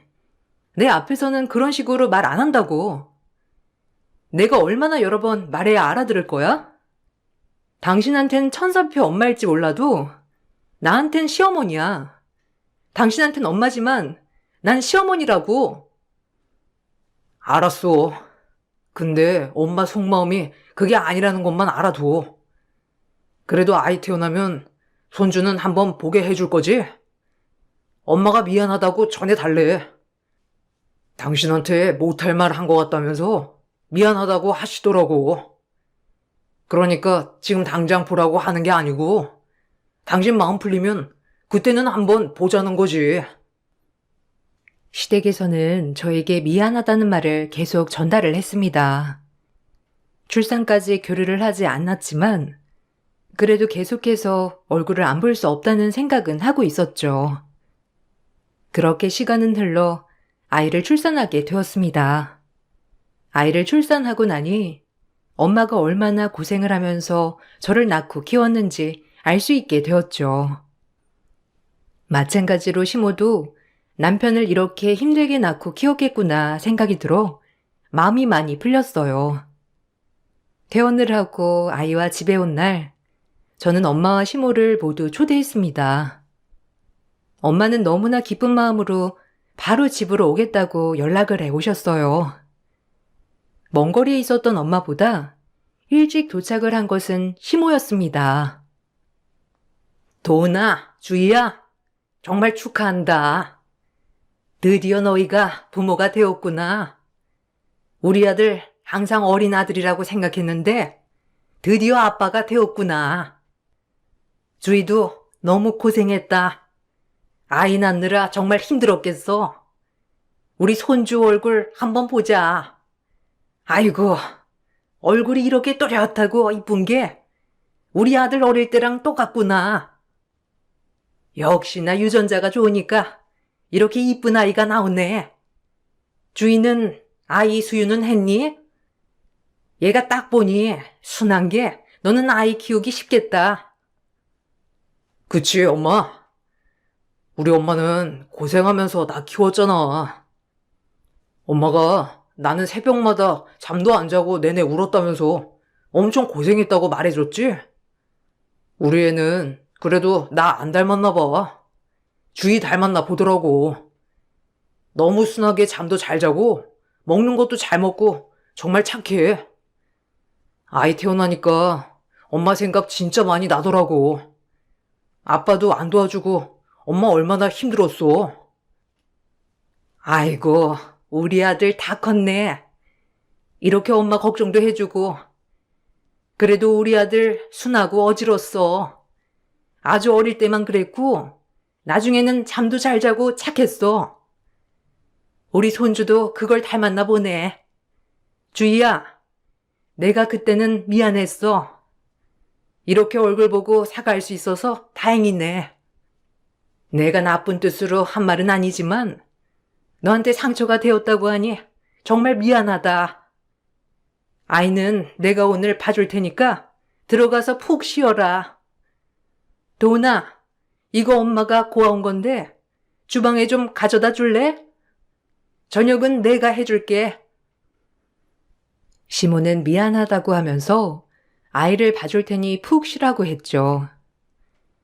며칠 동안 아이 수유하면서 집 정리를 하느라 정신이 없었던 저는 시모에게 아이를 맡기고 잠을 청하게 되었습니다. 정신없이 잠을 자고 있던 와중에 갑자기 밖에서 시끄러운 소리가 들려서 잠에서 깨게 되었죠. 밖에서 들리는 소리를 들어보니 엄마와 시모가 말을 하고 있었습니다. 분위기가 심상치 않았죠.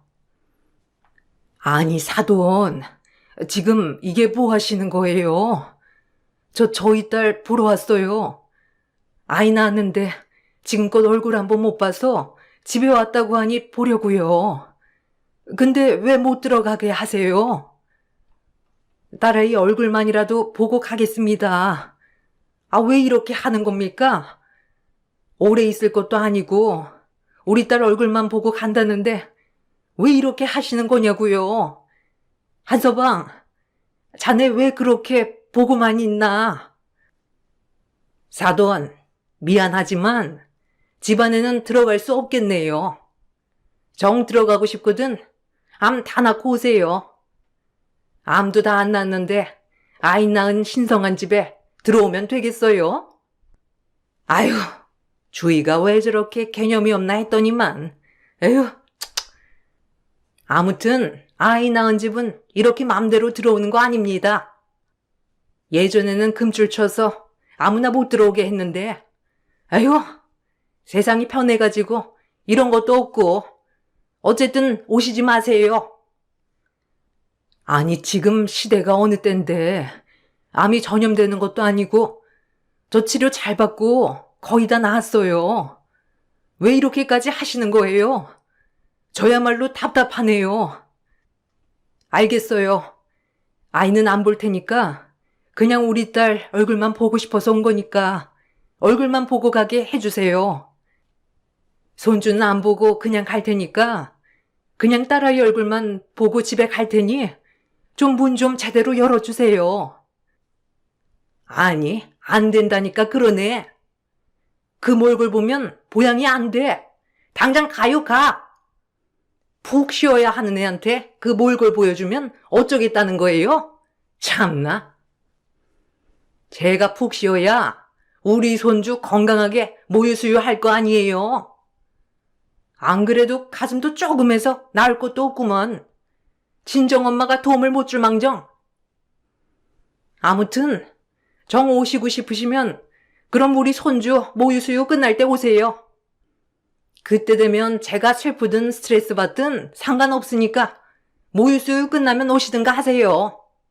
아유, 정말 못 살아. 소독 좀 해야 되겠네. 시모는 들어오려는 엄마를 막아서고 다음에 오라고 소리를 치더니만 들어오려던 엄마의 얼굴에 식초를 그대로 들이부으셨습니다. 저는 나오면서 그 장면을 보고 경악을 금치 못했고 엄마 역시 깜짝 놀라 소리를 치셨죠. 그 뒤로 줄줄이 언니와 형부가 올라오며 그 장면을 모두 목격했습니다. 지금 뭐 하는 거예요? 당신 진짜 뭐야? 왜 우리 엄마가 가는데요? 가려거든 당신이 나가요. 그리고 덤으로 당신 아들도 데리고 가세요. 당신, 이제부터 우리 남남이야. 도대체 남편이라는 사람이 옆에서 뭐 하는 거야? 이제는 우리 아이 할머니도 아니니 당장 가세요. 나가야 할 건 우리 엄마가 아니고 당신네들이니까 당장 여기서 꺼지라고. 너 시애미한테 지금 무슨 말버릇이야? 어떻게 두 눈 똑바로 뜨고 대들 수가 있어? 아이고, 내가 살다 며느리가 대드는 걸 보네. 우리가 왜 나가니? 내가 못할 짓 한 것도 아니고 왜 그렇게 예민하게 구는 거야? 원래 아이 낳으면 이렇게 아픈 사람은 집에 오는 거 아니다. 예의 없는 건 내가 아니고 네 엄마야. 근데 왜 나한테 그러는 거야? 이 집 내 집이고 당장 안 나가면 경찰에 신고할 겁니다. 내가 그동안 미친 짓 한 거 다 용서하고 넘어가려고 했는데 역시 사람은 안 변하네요. 당신 내가 그냥 봐주려고 했는데 역시나 당신이고 당신 아들이고 당장 이 집에서 꺼져. 지금 당장 안 꺼지면 경찰 부를 거니까. 당신이 뭘 했는지 모른다고? 엄마 암투병 할 때 아픈 엄마 만나지 말라고 하지 않았어요? 엄마 만나서 나쁜 기운 얻으면 어쩌냐고 했고 거기다가 출산한 딸 얼굴 보겠다고 한 엄마한테 식초 뿌리면서 내쫓은 건 잘한 거고 이것만으로도 당신이 이 집에서 쫓겨나는 이유가 되는 거 아니야? 내가 이래서 못 빼먹은 애는 살림을 일일이 가르쳐야 한다고 한 거다. 그거야 당연한 거야. 네가 옛 어른들 말을 안 들어봐서 모르는 거지. 원래 임신한 사람은 몸가짐을 잘해야 하는 거라고. 네 엄마 암 걸렸는데 그 아픈 기운 손주한테 가면 어쩔 거니? 그리고 네 엄마 아직 안 낳았는데 그거 혹시라도 우리 손주한테 가면 어쩔 거냐고. 그리고 또 네 엄마 오면 너 눈물바람에 쌩 난리를 피울 텐데 네가 슬퍼하면 모유 수유하면서 그 기운 우리 손주한테 갈 텐데 그 꼴을 어떻게 보라는 거니? 아이고 도나, 네 처 좀 봐라. 네 엄마를 이렇게 대한다. 아이고. 당신 진짜 왜 이래? 이렇게까지 해야 되겠어? 엄마가 나쁜 뜻으로 그렇게 말한 것도 아니잖아. 도대체 왜 그러는 거냐고? 진정하고 일단 들어가서 다시 말하자. 당신 출산해서 우울증 생겨서 그래? 이거 당신 우울해서 그러는 거야.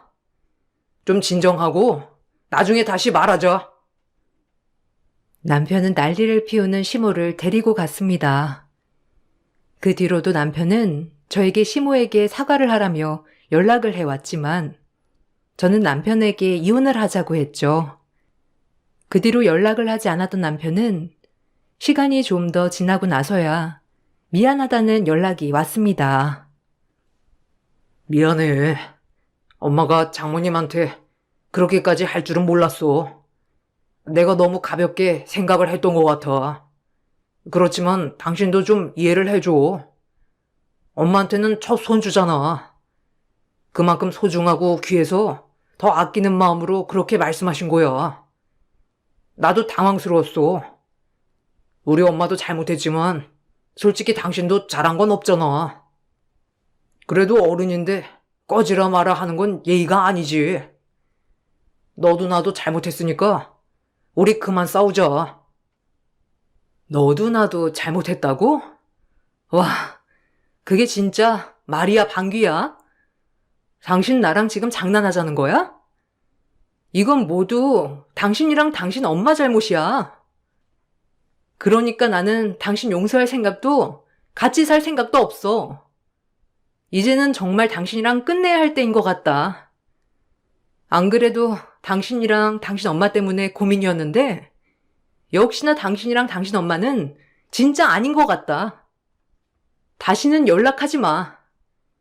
그때 언니랑 형부 같이 있었던 거 알지? 형부 변호사로 선임했어.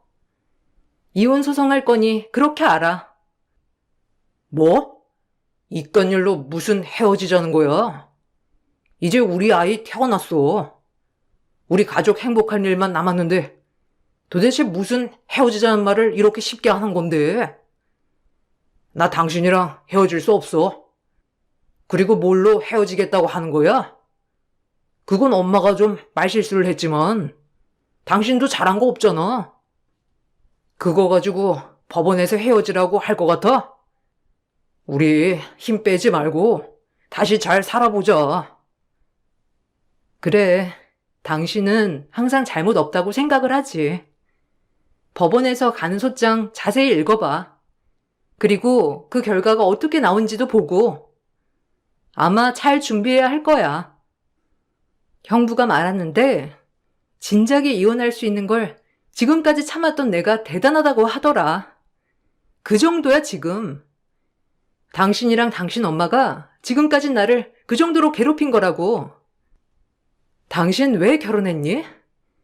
평생 엄마 옆에서 살지 왜 나랑 결혼했냐고. 미안해. 내가 잘못했어. 아빠가 집에 관심을 안 두시고 엄마 혼자 외롭게 나 키우셔서 나는 엄마가 안쓰럽고 불쌍했어. 그래서 그런 거야. 솔직히 엄마가 나쁜 뜻으로 말한 건 없잖아. 당신이 기분 나쁘다면 다시는 우리 집이랑 안 보게 할 테니까 한 번만 기회를 줘. 내가 쉽게 생각했던 것 같아. 당신한테 정말 미안해. 제발 이혼만은 하지 말자. 우리 애도 있잖아. 난 버틸 만큼 버텼어. 이미 난 마음 다 정리했고 이미 끝났어. 당신에 대한 내 마음 이미 바닥났으니까 기대하지 마. 그렇게 소중한 엄마랑 평생 살아. 당신 옆자리는 내 자리가 처음부터 아니었어. 당신은 끝까지 엄마 놓지 못할 거야. 효도 죽을 때까지 마음껏 해. 시모는 저뿐만 아니라 저희 집안도 무시하기 일쑤였습니다. 제가 뻔히 있음에도 불구하고 동네 사람들이 있는 곳에선 만만한 집안과 결혼을 하니 마음이 편하단 말도 서슴없이 했고, 남편이 힘들어할 때면 제가 남편을 너무 잡고 살아서 스트레스를 받는다고 저를 탓하곤 했죠. 남편의 잘못임에도 불구하고 원래 밖에서 사람들 만나면서 스트레스를 풀어야 하는 아이가 저 때문에 집에만 갇혀 산다며 모든 것을 내 탓으로 돌리셨죠. 이 모든 증거들을 저는 차곡차곡 모아 두었습니다. 통화는 모두 녹음을 했고 시모에게서 받은 메시지, 엄마에게 식초를 뿌릴 당시 찍혔던 CCTV 영상 등을 모두 증거자료로 제출을 했죠. 거기다가 그 영상을 가지고 시모는 엄마에게 폭행죄를 행사한 것으로 고소를 했습니다. 식초가 눈에 들어가면서 그때 당시 진단을 받았던 것도 증거로 제출이 되었죠. 당연히 남편 측에서는 이혼을 할 수 없다고 나섰지만 그동안의 시모의 행각은 이혼을 성립하기에는 충분했습니다.